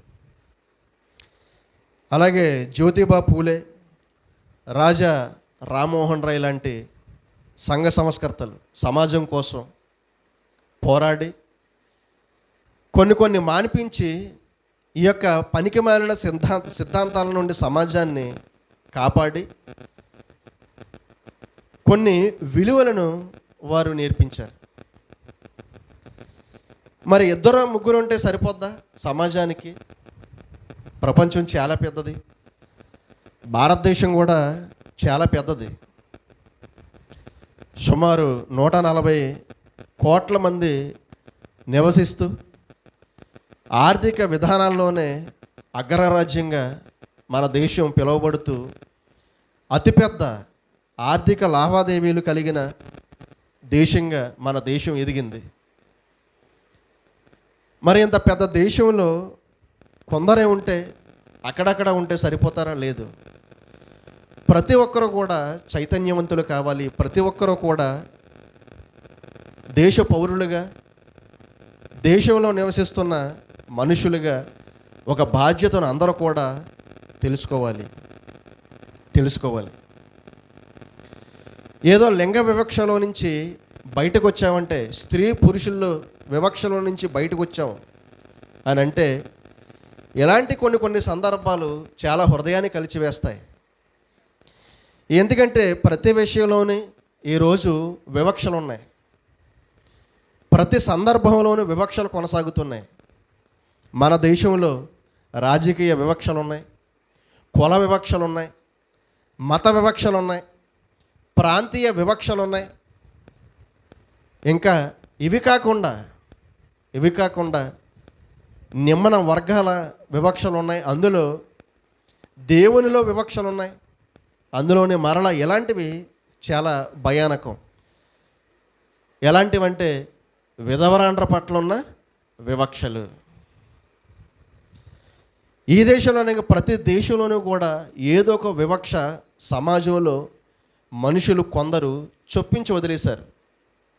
అమెరికా వెళ్ళామనుకోండి, అక్కడ వివక్ష. నల్ల జాతీయులు, తెల్ల జాతీయులు, ప్రతి ఒక్కరికి గన్ లైసెన్స్ ఉంటుంది అక్కడ. ఎందుకంటే విపరీతంగా అక్కడ తుపాకీలు తయారు చేస్తారు. పెద్ద పెద్ద ఫ్యాక్టరీలు అక్కడ ఉన్నాయి. అందరి దగ్గరే గన్లు ఉంటాయి. ఈ వివక్ష వచ్చినప్పుడు వీడికి ఏమైనా కోపం వచ్చిందనుకోండి, వెంటనే జేబులో ఉన్న తుపాకీ తీసి కాల్చేయడమే, వెంటనే కాల్చేస్తాడు. అందుకనే చూడండి, అమెరికాలో చాలా ఎక్కువగా విద్యార్థినులు చనిపోవడం, వీరిని కాల్చేశారనే మాటలు ఎక్కువగా మనం వింటుంటాం అమెరికాలో. ఈ సందర్భాలన్నీ మనం ఆలోచన చేయాలి. ఏంటి ఈ వివక్షలు? ఏంటి? సమాజం చైతన్యం కావాలి. దేవుని యొక్క ఉద్దేశాలు, దేవుని యొక్క మాటలు సమాజానికి అందాలి. వివక్ష లేనివాడు దేవుడు స్త్రీ పురుషులుగా సమాజంలోనికి పంపించి ఒక అభివృద్ధి పదంలో మనుషులను నడవమని దీవించి ఆశీర్వదించి ఆయన చెప్పాడు. ఏ సందర్భంలోనూ కూడా దేవుడు చిన్నచూపు చూడలేదు. ఆయనకు పక్షపాతం లేదు, వివక్ష లేదు. విధవరాండ్ర పట్ల ఆయన చూపించిన కనికరం, ప్రేమ చూస్తే, ధర్మశాస్త్రంలో ఆయన పలికిన మాట చూస్తే చాలా అద్భుతంగా ఉంటుంది. చాలా అద్భుతం. చూడండి, మాటను చూద్దాం. నిర్గమకాండంలో ఆయన వ్రాయించిన మాట 22వ అధ్యాయం 22వ వచనం. నిర్గమకాండంలో వ్రాయబడిన మాట 22వ అధ్యాయం 22వ వచనంలో, విధవరాలనైనను దిక్కులేని పిల్లలనైనను బాధ పెట్టకూడదు. చూసారా? విధవరాండ్రైనను దిక్కులేని పిల్లలనైనను ఏం చేయకూడదు? బాధ పెట్టకూడదు. తర్వాత చెబుతూ చూస్తే ఆయన కోపం, దేవుని కోపం ఏంటో తర్వాత చూస్తారు. చూడండి, వారు నీ చేత ఏ విధముగానైనను బాధ నొంది నాకు మొర్రపెట్టిన ఎడల నేను నిశ్చయముగా వారి మొరను విందును, నా కోపాగ్ని రగులుకొని మిమ్మును దేని చేత? కత్తి చేత ఏం చేస్తాడంట? చంపించేతను. అంటే ఒక విధంగా దేవుని కోపం చూస్తే అప్పుడప్పుడు అంటాం కదా, ఒరే నేను నరికేస్తానంటాం. ఏమంటాం కోపం వచ్చినప్పుడు? నిన్ను నరికేస్తా ఉంటాడు కదా, నిన్ను నరికి పోగులు పెట్టాలంటాం కదా. విధవరాండ్రని కానీ దిక్కులేని పిల్లల్ని కానీ బాధ పెడితే దేవునికి వచ్చే కోపం అంత ఇంత కాదు. అందుకని చెప్తున్నాడు, నీ వలన వారు బాధపరచబడకూడదు, నీవు వారిని బాధ పెట్టకూడదంటే సమాజానికి అదే పని, బాధ పెట్టడమే పని. విధవరాండ్రగా ఉన్న స్త్రీలను లైంగికంగా చాలామంది వేధిస్తుంటారు, బాధ పెడుతూ ఉంటారు. ఎందుకంటే భర్త లేకపోతే చిన్న చూపు, ఏదో 10 రూపాయలు వడ్డీకి ఇచ్చి అదే అదునుగా వారిని లైంగికంగా బాధ పెట్టేవారు సమాజంలో చాలామంది ఉన్నారు. అన్ని విషయాల్లో కూడా వీరు ఏ సందర్భంలో వీరు విధవరాండ్రు బలహీనంగా వీరు ఉంటారు కాబట్టి, ఆర్థికంగా, ఆరోగ్య విషయంలో, మానసికంగా వీరు ఒత్తిళ్ళకి తలొగ్గి వీరు కుంగిపోయిన ఒక మానసిక ఒత్తిడిలో ఉన్న వీరిని ధైర్యం చెప్పే బాధ్యతను కోల్పోయి వీరిని బాధ పెట్టే స్థితికి వెళ్ళిపోతున్నారంటే మన మీద దేవుని కోపం రగులుకుంటుంది అనే విషయాన్ని మాత్రం జాగ్రత్తగా ఆలోచన చేయాలి. దేని గురించి అయినా సరే దేవుడే ఒక మంచి సమాధానం చెప్పాలి. ఆయన చెబితేనే దేనికైనా సమాధానం ఒక గొప్పగా ఉంటుంది. దేని గురించైనా దేవుడు మాట్లాడితేనే బాగుంటుంది. ఏ సందర్భాన్ని గురించైనా సరే, అది కులం గురించైనా, మతాన్ని గురించైనా, స్త్రీని గూర్చైనా, పురుషుడిని గూర్చైనా, పాపాన్ని గూర్చైనా, మరణాన్ని గూర్చైనా, నరకాన్ని గూర్చైనా, స్వర్గాన్ని గూర్చైనా, దేనిని గూర్చైనా, ఒక అన్యాయాన్ని గూర్చైనా, అక్రమాన్ని గూర్చైనా, ఒక వివాహాన్ని గూర్చైనా, ఏ సందర్భం మీరు తీసుకొని వస్తారో రండి, దానిని గూర్చి ఎవరు మాట్లాడితే బాగుంటుందో తెలుసా? ఎవరు మాట్లాడితే బాగుంటుంది? పత్రికలు, మీడియా, వీరు మాట్లాడితే కాదు. వీరు మాట్లాడినా బాగుంటుంది, కానీ వీరందరికంటే గొప్ప ఆలోచన చెప్పేవాడు ఎవరు తెలుసా? దేవుడు. ఆయన చెబితే ఇంకా అద్భుతంగా ఉంటుంది. ఏనాడు ధర్మశాస్త్రంలో విధవరాండ్రను గురించి ఆయన వ్రాయించిన మాట చూస్తే చాలా అద్భుతం. సమాజానికి హెచ్చరిస్తూ, సమాజమా నీవు వీరిని బాధ పెట్టకూడదు. ఒకవేళ బాధ పెట్టావా వారి మొర నేను వెంటనే ఆలకిస్తాను. వారి మొర ఆలకిస్తాను. నేను ఆలకించి ఏం చేస్తాను? నిన్ను ఖడ్గముతో బాధ పెడితే చాలు, నిన్ను ఖడ్గముతో చంపించేస్తానన్నాడంటే దేవుడు ఏంటి? నిజంగా నాకు అనిపిస్తుంది ఈయన విధవరాండ్ర పక్షపాతి. అలాగని ఒక గొప్ప స్థాయిని దేవుడు ఇవ్వలేదా అంటే విధవరాండ్రకి ఇచ్చాడండి. ఎలాంటి గొప్ప స్థాయి ఇచ్చాడు విధవరాండ్రకు కూడా దేవుడు? ఎంత గొప్ప స్థాయి ఇచ్చాడో తెలుసా? ఒక రూతు, మీరు ఆలోచన చేస్తే బైబిల్ గ్రంథంలో రూతు మనందరికీ పరిచయం. ఎందుకంటే ఈమె పేరు మీద ఒక గ్రంథం ఉంది. ఆశ్చర్యపోతాం మనం. రూతు ఎవరు అంటే మోయాబీయురాలు. ఇంకా ఈమె గురించి మాట్లాడుకుంటే అసలు ఈమె బ్యాక్గ్రౌండ్ ఏంటి అంటే, ఈమె బ్యాక్గ్రౌండ్ ఏమిటి అంటే భర్తను కోల్పోయిన స్త్రీ ఈమె. నయోమి మనందరికీ తెలుసు. నయోమి మనందరికీ తెలుసు. న్యాయాధిపతుల కాలానికి సంబంధించిన వారు వీరు. ధర్మశాస్త్ర కాలం తర్వాత మోషే గారు తర్వాత ఎవరు వచ్చారంటే యెహోషువ గారు తర్వాత వచ్చిన వారే న్యాయాధిపతులు. ఉత్నియేలు మొదలుకొని సమూయేలు గారి వరకు కూడా ఈ కాలాన్ని అంతా కూడా మనం పిలుచుకునే కాలం ఏంటంటే న్యాయాధిపతుల కాలం. దగ్గర 15 మంది అనుకుంటాను. దగ్గర 15 మంది వస్తారు దగ్గర న్యాయాధిపతులు. ఈ కాలానికి సంబంధించిన ఒక నయోమి యోధా దేశం నుండి ఎక్కడికి వెళ్ళిందంటే మోయాబు దేశానికి కరువు కాలంలో వెళ్ళిపోయారు. అక్కడ కొన్ని రోజులు ఉన్న తర్వాత భర్త చనిపోయాడు. ఈమె విధవరాలు నయోమి. 2 కొడుకులకి అక్కడే వివాహం చేసింది మోయాబు స్త్రీలతో. వివాహం అయిన తర్వాత 2 కొడుకులు చనిపోయారు. మొత్తానికి ఇక్కడ విధవరాండ్ర ఎంతమంది అంటే 3. నయోమి విధవరాలుగా కనబడుతుంది. అలాగే రూతు వార్పా కూడా విధవరాండ్రగా మనకు కనబడుతున్నారు.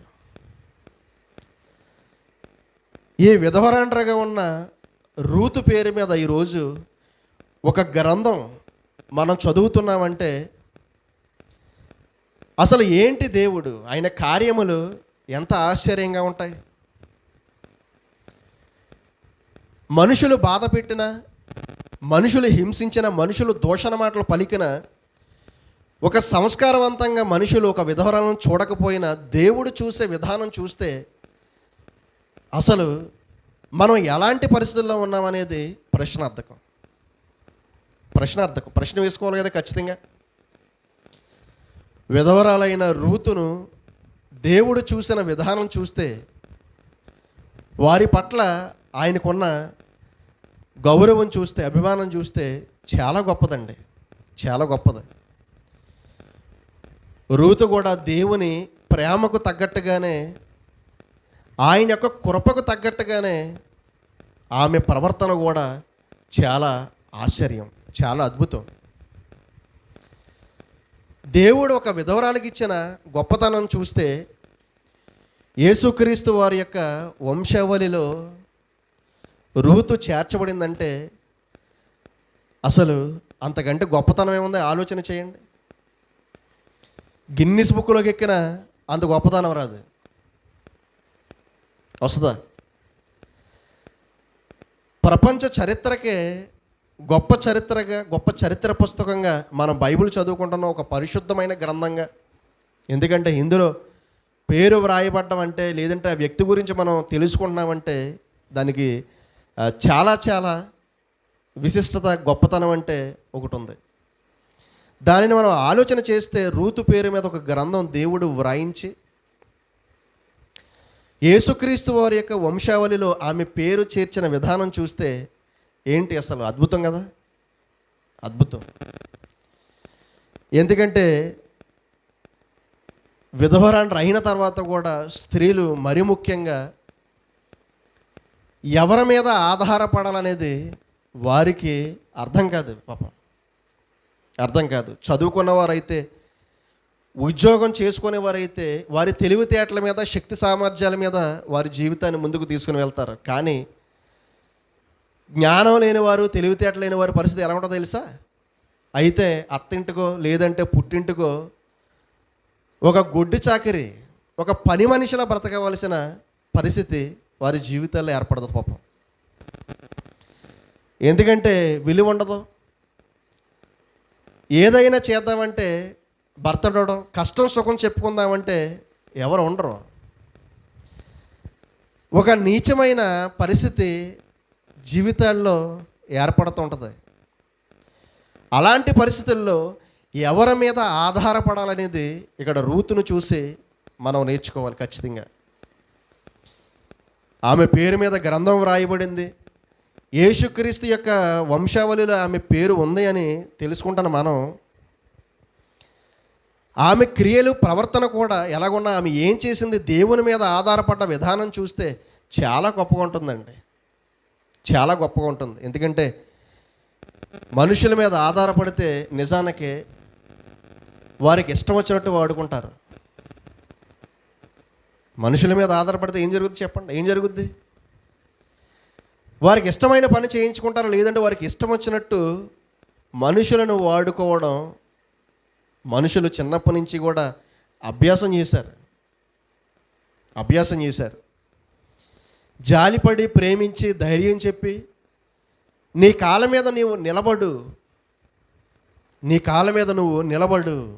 నీ కుటుంబాన్ని నువ్వు పోషించుకునే విధంగా నీవు తీర్చిదిద్దబడాలనే చెప్పిన వారు, అవకాశాలు ఇచ్చిన వారు సమాజంలో చాలా తక్కువ మంది. ఇప్పుడైతే ప్రభుత్వాలు ఇవన్నీ కల్పించుకొని వారికి ఈరోజు స్త్రీలకి కొన్ని ఏర్పాటు చేశారు. సంక్షేమ పథకాలు కూడా, పెన్షన్లు ఇవ్వడం, వారిని గౌరవించి, అలాగే కుటుంబానికి కావలసిన ఏర్పాట్లు వారు చేయడం. ఇంకా వీటికంటే కొన్ని మౌలిక సదుపాయాలు వీరి కోసం ఏర్పాటు చేశారు.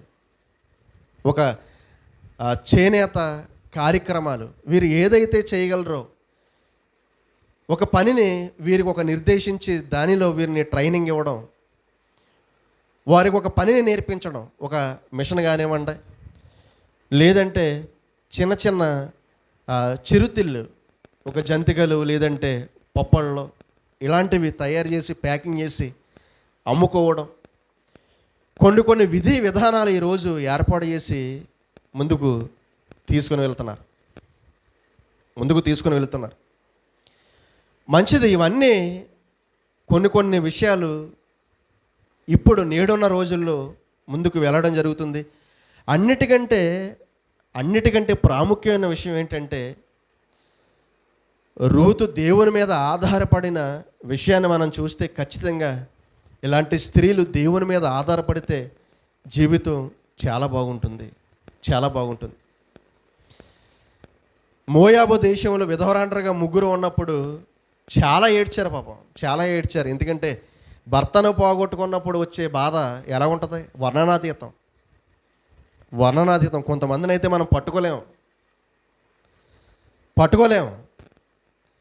ఎందుకంటే వారు ఏడ్చే విధానం, వారి అంగలార్పు చూస్తే మనకే జాలేస్తే మనం కూడా ఏడుస్తాం వారితో పాటుని, మనం కూడా దుఃఖపడతాం వారిని చూస్తే. అలా వీరు కూడా పాపం ముగ్గురు విధవరాండ్రే, నయోమి, వార్ప, రూతు, ముగ్గురు విధవరాండ్రే పాపం. ముగ్గురు కూర్చొని అలాగే ఏడుస్తూ, ఇంకా నయోమి చెప్పేసింది, ఇంకా మీరు మరలా మీ తండ్రి ఇంటి దగ్గరికి వెళ్ళిపోండి, ఇంకా ఎవరినొకరిని చూసి మీరు పెళ్లి చేసుకుని మీరు బాగుండండి, ఇంకంతే వెళ్ళిపోండి. నేను కూడా ఎక్కడ వెళ్ళిపోతానంటే మరలా నేను వచ్చిన ప్రాంతానికి నేను తిరిగి వెళ్ళిపోతాను అని చెప్పింది. చెప్పినప్పుడు రూతు ఒప్పుకోలేదు. ఈ మాటకి రూతు ఒప్పుకోలేదు. ఈమె చెప్పిన సందర్భాలు చూస్తే చాలా ఆశ్చర్యం. ఏమని చెప్పిందో తెలుసా? ఏమని చెప్పింది? నీ దేవుడే నా దేవుడు, నీ జనమే నా జనం. నీవు ఎక్కడైతే నివసిస్తావో నేను కూడా అక్కడ నివసిస్తాను. నీవు ఎక్కడైతే మరణిస్తావో, పాతి పెట్టబడతావో, నేను కూడా అక్కడే మరణించి పాతి పెట్టబడతాను. చూసారా? ఏంటి ఇంత అద్భుతమైన ఆలోచన! దేవుని మీద ఆధారపడే స్థితి, నీ దేవుడే నా దేవుడని చెప్పిన మాట ఉందో చూసారా? చాలా గొప్పదండి. ఎందుకంటే ఇలా చెప్పడానికి ఎవరికి నోరు రాదు. ఈ మాట చెప్పడానికి చాలా ధైర్యం ఉండాలి, చాలా సాహసం ఉండాలి, చాలా ధైర్యం, చాలా సాహసం ఉండాలి. ఈ మాట చెప్పాలంటే నీ దేవుడే నా దేవుడు, నీ జనమే నా జనం అని చెప్పడం. నీ ఆస్తే నా ఆస్తి అని చెప్పేవాళ్ళు ఉంటారు, అంతే కదా. నీ ఆస్తే నా ఆస్తి కోర్టుకి వేస్తారు, లేదంటే నా కొడుకు ఆస్తి తన కొడుకు ఆస్తి, లేదంటే నా భర్త ఆస్తి నాకు సగం ఇవ్వట్లేదు, బ్రతుకుండగానే వేసేస్తున్నారు విడాకులు తీసుకుని విడిపోయి. ఇది చాలా హాస్యాస్పదం. ఇలాంటి వారి గురించి కాదు, ఇలాంటి వారి గురించి కాదు, నవ్వేవారి గురించి, డబ్బుతో జలసా చేసేవారి గురించి, సమాజంలో సుఖభోగాలు అనుభవి వారి గురించి మనం మాట్లాడుకోవద్దు. సమాజంలో బాధపడే వారి గురించి మనం మాట్లాడుకుందాం. హింసను అనుభవించే వారి గురించి, కష్టాలు ఇబ్బందులు పడే వారిని గురించి మాత్రమే మనం ఆలోచన చేద్దాం. సుఖభోగాలు అనుభవించే వారి గురించి మనం ఆలోచన చెయ్యొద్దు. కష్టాన్ని అనుభవించే వారి గురించి మనం ఆలోచన చేద్దాం. మనం కూడా అంతే. మన దైనందిన జీవితంలో ఎవరైనా సరే అలా చిదిగిపోయిన బ్రతుకులు కలిగిన వారు ఎవరైనా సరే వారి మీద మనం ఖచ్చితంగా జాలి పడాలి. అంతేకాదు దేవుని వాక్యం చెప్పినట్లుగా విధవరాండ్రను, దిక్కులేని పిల్లలను పరామర్శించడంలో సంఘం యొక్క పాత్ర చాలా గొప్పగా ఉండాలి. సంఘం యొక్క పాత్ర చాలా గొప్పగా ఉండాలి. ఎందుకంటే ఈ విషయంలో దేవుడు హర్షిస్తాడు. దేవుని గురించి చెప్పాలి, దేవుని మీద ఆధారపడమని చెప్పాలి, వారికి ధైర్యాన్ని నూరిపోయాలి, దేవుని వాక్యాన్ని చెప్పాలి. ప్రపంచం నిన్ను ఎడబాసిన, ప్రపంచం నిన్ను విడిచిపెట్టిన, నీ వెనక ఉంటున్నది, ఉండాలనుకున్నది, నీతో పాటు ఉండేది ఎవరో తెలుసా? దేవుడు. ఆయన నిన్ను విడవడం. దేవుని మీద ఆధారపడడం అనేది మనం నేర్పించాలి. ఖచ్చితంగా దేవుని మీద ఆధారపడడం అనేది వారికి మనం నేర్పించాలి, ఖచ్చితంగా తెలియజేయాలి. రూతు నిజంగా ఈ విషయంలో రూతుని మెచ్చుకోవాలండి. దేవుని మీద ఆధారపడడం, వినయం, విధేయత చూపించడం ప్రారంభించిందంతే, సత్క్రియలు చేయడం ప్రారంభించిందంతే రూతు. విధవరాండ్ర అయినప్పటికీ ఈరోజు ప్రపంచ చరిత్ర పుస్తకమైనటువంటి బైబిల్లో ఆమె పేరు మీద రూతు అనే పుస్తకం వ్రాయబడడం, ఈరోజు కోట్ల మంది రూతును గురించి తెలుసుకోవడం, చదువుకోవడం, నిజంగా ఎందరో స్ఫూర్తిని సంపాదించడం, ఈ గ్రంథాన్ని బట్టి నేను చాలా సంతోషపడుతున్నాను. ఎందుకంటే దేవుని మీద ఆధారపడడం, విధవరాండ్రగా ఉంటూ దేవుని మీద ఆధారపడడం అనేది ఖచ్చితంగా నేర్చుకోవాలి, తెలుసుకోవాలి. మనం కూడా నేర్పించాలి, వారికి తెలియజేయాలి. అలాగే జాలిపడిన వారు, ఒక శిష్యరకం ఎలీషా కాలాల్లో ఒక శిష్యుడు చనిపోతే పాపం భార్య ఎలీషా గారి దగ్గరికి వచ్చింది. అప్పటికే పాపం అప్పులు ఉన్నాయి, ఎలా తీర్చాలో అర్థం కావడం లేదు. ఒంటరిగా ఉన్న మహిళకు అప్పుడే జీవితంలో అనుకోలేని సంఘటన జరిగినప్పుడు ఇంక షాక్ అయిపోతారండి. ఏం చేయాలి, పరిస్థితి అసలు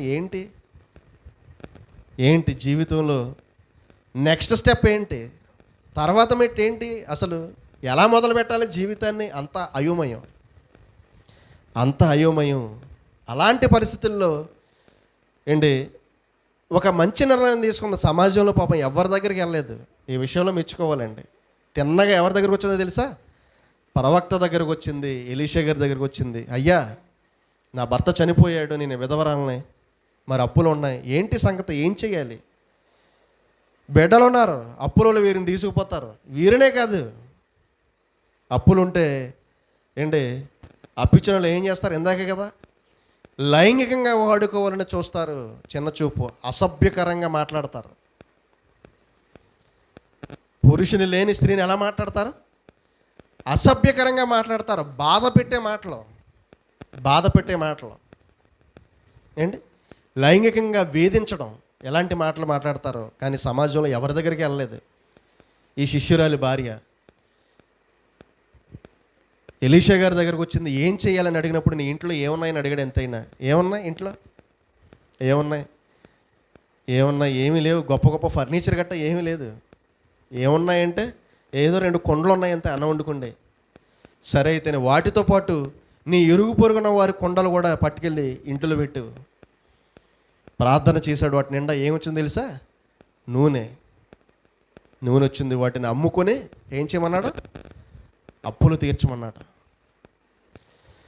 దేవుని దగ్గర ఖచ్చితంగా జీవితానికి ఒక పరిష్కారం అనేది దొరుకుతుంది. జీవితానికి ఏం దొరుకుతుంది? దేవుని దగ్గరే పరిష్కారం దొరుకుతుంది. సమాజం ఎలాంటి వారిని చిన్నచూపు చూసినా, హేళన చేసిన, దూషణ మాటలు పలికిన, లైంగికంగా వాడుకోవాలి వీరిని అని చూసిన, బాధ పెట్టినా సరే దేవుడి దగ్గర ఇలాంటి వారికి ఏం దొరుకుతుంది తెలుసా? ఏం దొరుకుతుంది? ధైర్యం, ఆదరణ.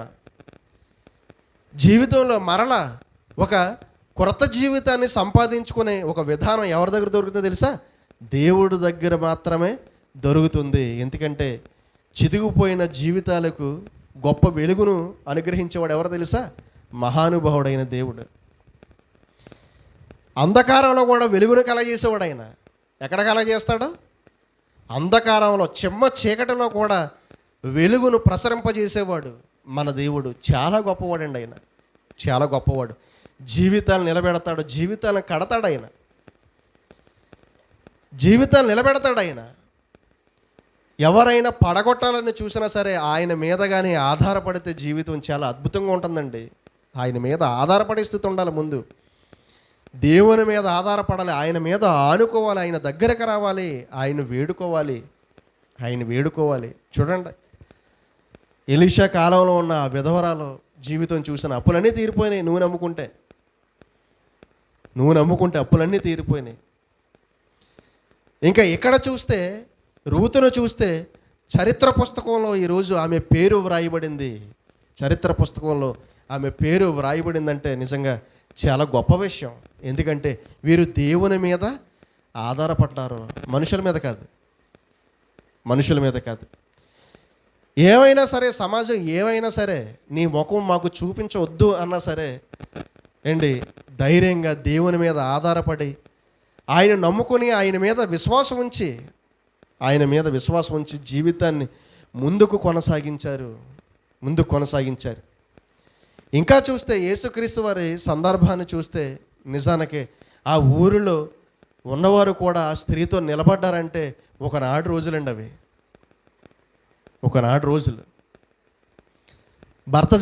భర్త చనిపోయాడు, కుమారుడు కూడా చనిపోయాడు. విధవరాలుగా ఉన్న ఆ స్త్రీని చూస్తే యేసుక్రీస్తు ప్రభువారు చాలా జాలిపడ్డారు, ఆయన కనికరపడి ఆ కుమారుని బ్రతికించారు. అలాంటి సమయంలో ఆ ఊరి వారు ఆమె కుటుంబంతో, ఆమెతో పాటు ఉన్నారనే విషయం వ్రాయబడింది. ఖచ్చితంగా ఆ ఊరి వారు చాలా గొప్పవారు. ఖచ్చితంగా ఊరు, ప్రతి ఇల్లు ఎలాంటి విధవరాలి కోసం నిలబడాలి. ఆ ఊరంతా నిలబడిందంటే ఆమె ప్రక్కన ఒకప్పుడు మనుషులు కూడా వేరు. ఎందుకంటే ప్రేమ, అభిమానం, ఆప్యాయత ఇవన్నీ ఉండే. ఇప్పుడు ధనాపేక్ష, స్వార్థం, అసూయ, మత్సరం ఇలాంటివన్నీ, కుట్రలు, కుతంత్రాలు, ఇలాంటివన్నీ పెరిగిపోయినాయి ఇప్పుడు. ఒకప్పుడు స్వార్థం లేనివారిగా, కొంచెం కాకపోతే కొంచెం అన్న ఒక మంచితనం చూపించేవారిగా మనం చూసాం. ఇప్పుడు అలా లేదు పరిస్థితి, పూర్తిగా భిన్నం. టెక్నాలజీ పెరుగుతుంది అనుకుంటున్నాం, కానీ టెక్నాలజీ ఎలా పెరుగుతుందో మనుషుల మూర్ఖత్వం కూడా అంతే స్పీడ్గా పెరుగుతుంది. ఇలాంటి రాకెట్ యుగంలో ఉన్న మనం యేసుక్రీస్తు వారి యొక్క రాకడకు సిద్ధంగా ఉన్న మన బాధ్యత ఏంటి? మనం ఎంతవరకు సమాజంలో మన బాధ్యతను మనం నిర్వర్తించగలుగుతున్నాం? వాక్యాన్ని మనం నేర్చుకుంటున్నాం, వాక్య ప్రకారంగా ఎంతవరకు మనం బ్రతకగలుగుతున్నాం? ఇలాంటి వారిని ఆదరించి, ప్రేమించి వారికి ధైర్యాన్ని చెప్పగలుగుతున్నామా? అలాంటి వారి పక్షాన మనం నిలబడగలుగుతున్నామా? వారికి ఆదరణిచ్చే మాటలు చెప్పగలుగుతున్నామా? దేవుని దగ్గరకు తీసుకుని రాగలుగుతా, దేవుని మీద ఆధారపడేటట్లు మనం చేయగలుగుతున్నామా? రాకపోతే వారిష్టం. కానీ వారికి సహాయం చేయవలసిన బాధ్యత వారు ఏ ప్రాంతమైనా, ఏ మతమైనా, ఏ కోవకు చెందినవారైనా, ఏ కులానికి చెందినవారైనా పక్షపాతం లేకుండా దేవుని పక్షాన ఆదరణ, సహాయం, ధైర్యం చెప్పే బాధ్యత మాత్రం మన మీద ఉంది, మన మీద ఉంది. ఇలాంటి రోజును సమాజం నిర్ణయించింది.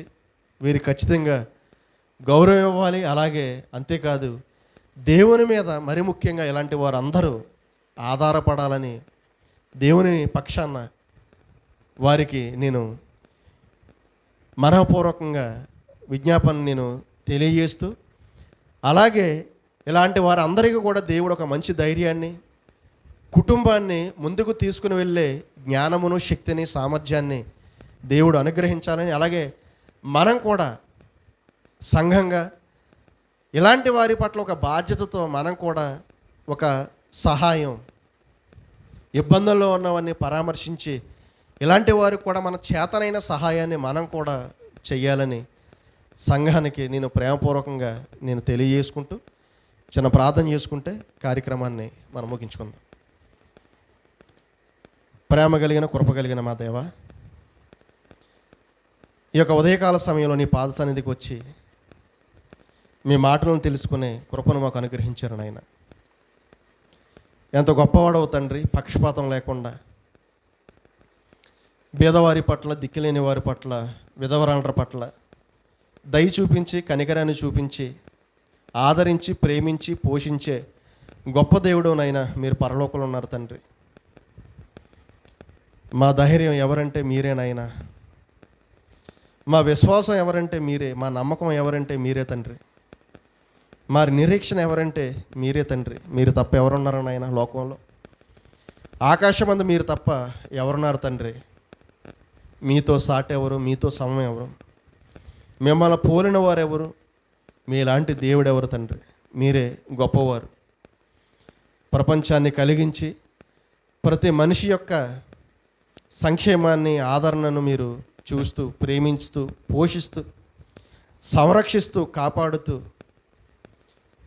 మీ యొక్క సహాయాన్ని ఆశ్చర్యకరంగా సమాజం మీదకి పంపిస్తూ తండ్రి, ఈ యుగాలు స్తుతి నొందదగిన వాడవు తండ్రి. ఘనత, మహిమ, కీర్తి, ప్రభావం ఇప్పుడును రాబో యుగములను యేసుక్రీస్తు వారి ద్వారా మీకు మాత్రమే చెల్లాలనైనా. మీరు మాత్రమే అర్హులు. ఇదిగో తండ్రి, సమాజంలో ఎన్నో పరిస్థితులు ఉన్నాయి. వాటిని అన్నిటినీ ఇప్పటి వరకు కూడా మేము ఆలోచన చేసాం తండ్రి. ఎన్నో వివక్షలు సమాజంలో ఉన్నాయి. మనుషుల హృదయాలు చెడిపోయిన స్థితి మేము చూస్తున్నాం నాయన. ముఖ్యంగా ఈ దినం వరల్డ్ విడోస్ డేగా 2011లో సమాజం, సొసైటీ ప్రకటించినప్పటి నుంచి నేటి వరకు నాయన, సృష్టి కలిగింది, మనిషి భూమి మీదకి వచ్చింది మొదలుకొని నేటి వరకు కూడా అందరినీ కూడా ఆశ్చర్యకరంగా పోషిస్తూ మీరు కాపాడుతున్నారు. ఇదిగో తండ్రి, భర్తలను కోల్పోయిన స్త్రీలను, విధవరాండ్రను మీ చేతులకు అప్పగించుకుంటున్నాం. వారి కుటుంబాలను కూడా మీ చేతులకు అప్పగించుకుంటున్నాం. వారిని అందరినీ కూడా మీరు కాపాడండి నాయన. సహాయం చేసేవారు మీరే తండ్రి, మీరొక్కరే. అలాగే సమాజంలో ఉన్న గొప్పవారు దాతృత్వం కలిగి వీరి పట్ల వివక్ష చూపకుండా నాయన కుటుంబాలను ఆదరించడానికి, ధైర్యం చెప్పడానికి మనోనేత్రాలు వెలిగించమని మేము వేడుకుంటున్నాం. మూఢనమ్మకాలు, అవిశ్వాసాలు తండ్రి, వీటినన్నిటినీ కూడా సమాజం విసర్జించి మేలు చేయడం నేర్చుకోవడానికి నీ కృపను అనుగ్రహించండి నాయన. ఇతరులకు సహాయపడడంలో, ఒక మనిషిని బ్రతికించడంలో ఉన్న గొప్పతనం ఏంటో ఆలోచిస్తూ సమాజానికి సహాయం చేయడానికి ప్రతి ఒక్కరి మనసును పురికొల్పమని ప్రార్థిస్తున్నాం. ఎవరో కూడా ఆకలితో అలమటించకుండా, దిక్కులేని బ్రతుకులు ఎవరో కూడా బ్రతకుండా నాయన, సమాజంగా, దేశంగా ఇంతమంది కుటుంబంగా ఉన్న మేము ఇబ్బందుల పాల్లో ఉన్న వారిని మేము వదిలేయకుండా తండ్రి, సహృదయంతో, ప్రేమతో, మీ మాటలను గౌరవిస్తూ దేవుడంటే అభిమానించే వారిగా ఉన్న సమాజం ఇలాంటి వారి పట్ల ఒక మంచి ఉద్దేశాన్ని కనబరచడానికి నీ యొక్క కృపను, సహాయతను, శక్తిని, ధైర్యాన్ని అనుగ్రహించమని మేము ప్రార్థిస్తున్నాం. మా వంతు మేముగానైనా సంఘంగా ఇలాంటి కార్యక్రమాల పట్ల ఒక మంచి హృదయంతో స్పందిస్తూ సహాయం చేయడానికి నాయన మా చేతులను, మా కాళ్ళను బలపరచండి, మా హృదయాన్ని స్థిరపరచండి, కావలసిన శక్తి సామర్థ్యాలను మాకు అనుగ్రహించండి నాయన. ఇలాంటి ఎన్నో గొప్ప కార్యములను మీ తరపున మేము జరిగించడానికి సహాయం దయచేయమని అర్థిస్తూ, ఎలాంటి స్త్రీలనైనా మీ మీద ఆధారపడి గొప్ప కార్యాలు, గొప్పగా బ్రతికిన వారు నాయనా మేము చూసాం. అందులో ఒక రూతును మాకు చూపించారు తండ్రి. మీ గ్రంథంలో పేరు సంపాదించడం అంటే మాటలు కాదు నాయనా. మోయాబీయురాలు అయినప్పటికీ, ఒక విధవరాండ్రు అయినప్పటికీ తండ్రి, మీ మీద ఆధారపడిన స్థితి మొదటి కంటే రెండవ స్థితి నాయన ఎలాంటి సత్క్రియలు చేసిందో, మునుపటి సత్క్రియల కంటే వెనకటి సత్క్రియలు ఎంత గొప్పగా చేసిందో ఇలాంటివి చూస్తే నాయన సమాజం ఇలాంటి వారిని చూసి నేర్చుకొని మీ మీద ఆధారపడడానికి వేగరమే మీ సన్నిధానానికి రావాల్సిన అవసరత ఎంతైనా ఉంది అని మేము ఆలోచిస్తున్నాం తండ్రి. మాకు అర్థమవుతుంది నాయన. ఇలాంటి వారిని అందరినీ మీ చేతులకు అప్పగించుకుంటూ కాపాడమని, ధైర్యాన్ని అనుగ్రహించమని, కుటుంబంలో లోటుపాట్లను సరిచేయమని నాయన, ముఖ్యంగా నీ మీద ఆధారపడే మనసును బిడ్డలకు అనుగ్రహించమని ప్రతి కుటుంబాన్ని మీ చేతులకు అప్పగించుకుంటూ, ముఖ్యంగా ఇలాంటి దేశాలను మీరు కాపాడమని, మా దేశంలో ఉన్న ఇలాంటి స్త్రీలను మీ చేతులకు అప్పగించుకుంటూ తండ్రి, మీ పాదాల దగ్గరకు వచ్చే దీవెన, ఆశీర్వాదం వారికి అనుగ్రహించమని మిమ్మల్ని వేడుకుంటూ, సంఘాన్ని బలపరచమని, మంచి ఆరోగ్యంతో నింపమని తండ్రి, 10 మందికి సహాయం చేసేవారిగా కుటుంబంగా, సంఘంగా మేము ముందుకు వెళ్ళడానికి నాయన ఒక బాధ్యతను మా మీద పెట్టారనే విషయాన్ని మేము మర్చిపోకుండా తండ్రి, అలాగే సంఘ సంస్కర్తల సమాజంలో సొసైటీలుగా ఏర్పడి సహాయక చర్యలు చేస్తున్న సంక్షేమ సంఘాలను, అలాగే సంక్షేమ పథకాలు అందిస్తున్న ప్రభుత్వాలను మీరు దీవించి ఆశీర్వదించమని, ఇలాంటి కుటుంబం పట్ల మరింత శ్రద్ధ కలిగి నాయన వ్యవహరించుటకు, సహాయం చేయడానికి అనేక మంది ముందుకు రావడానికి నీ కృప సహాయతను అనుగ్రహించమని వేడుకుంటూ, ఇంతవరకు కూడా ఈ కార్యక్రమాన్ని ముందుకు నడిపించిన మీ ఉన్నతమైన ప్రేమకై మా నిండు వందనములు తెలియజేసుకుంటూ యేసుక్రీస్తు వారి నామములో ఈ ప్రార్థన సమర్పిస్తున్నాం మా పరమ తండ్రి. ఆమేన్. అందరికీ వందనములు.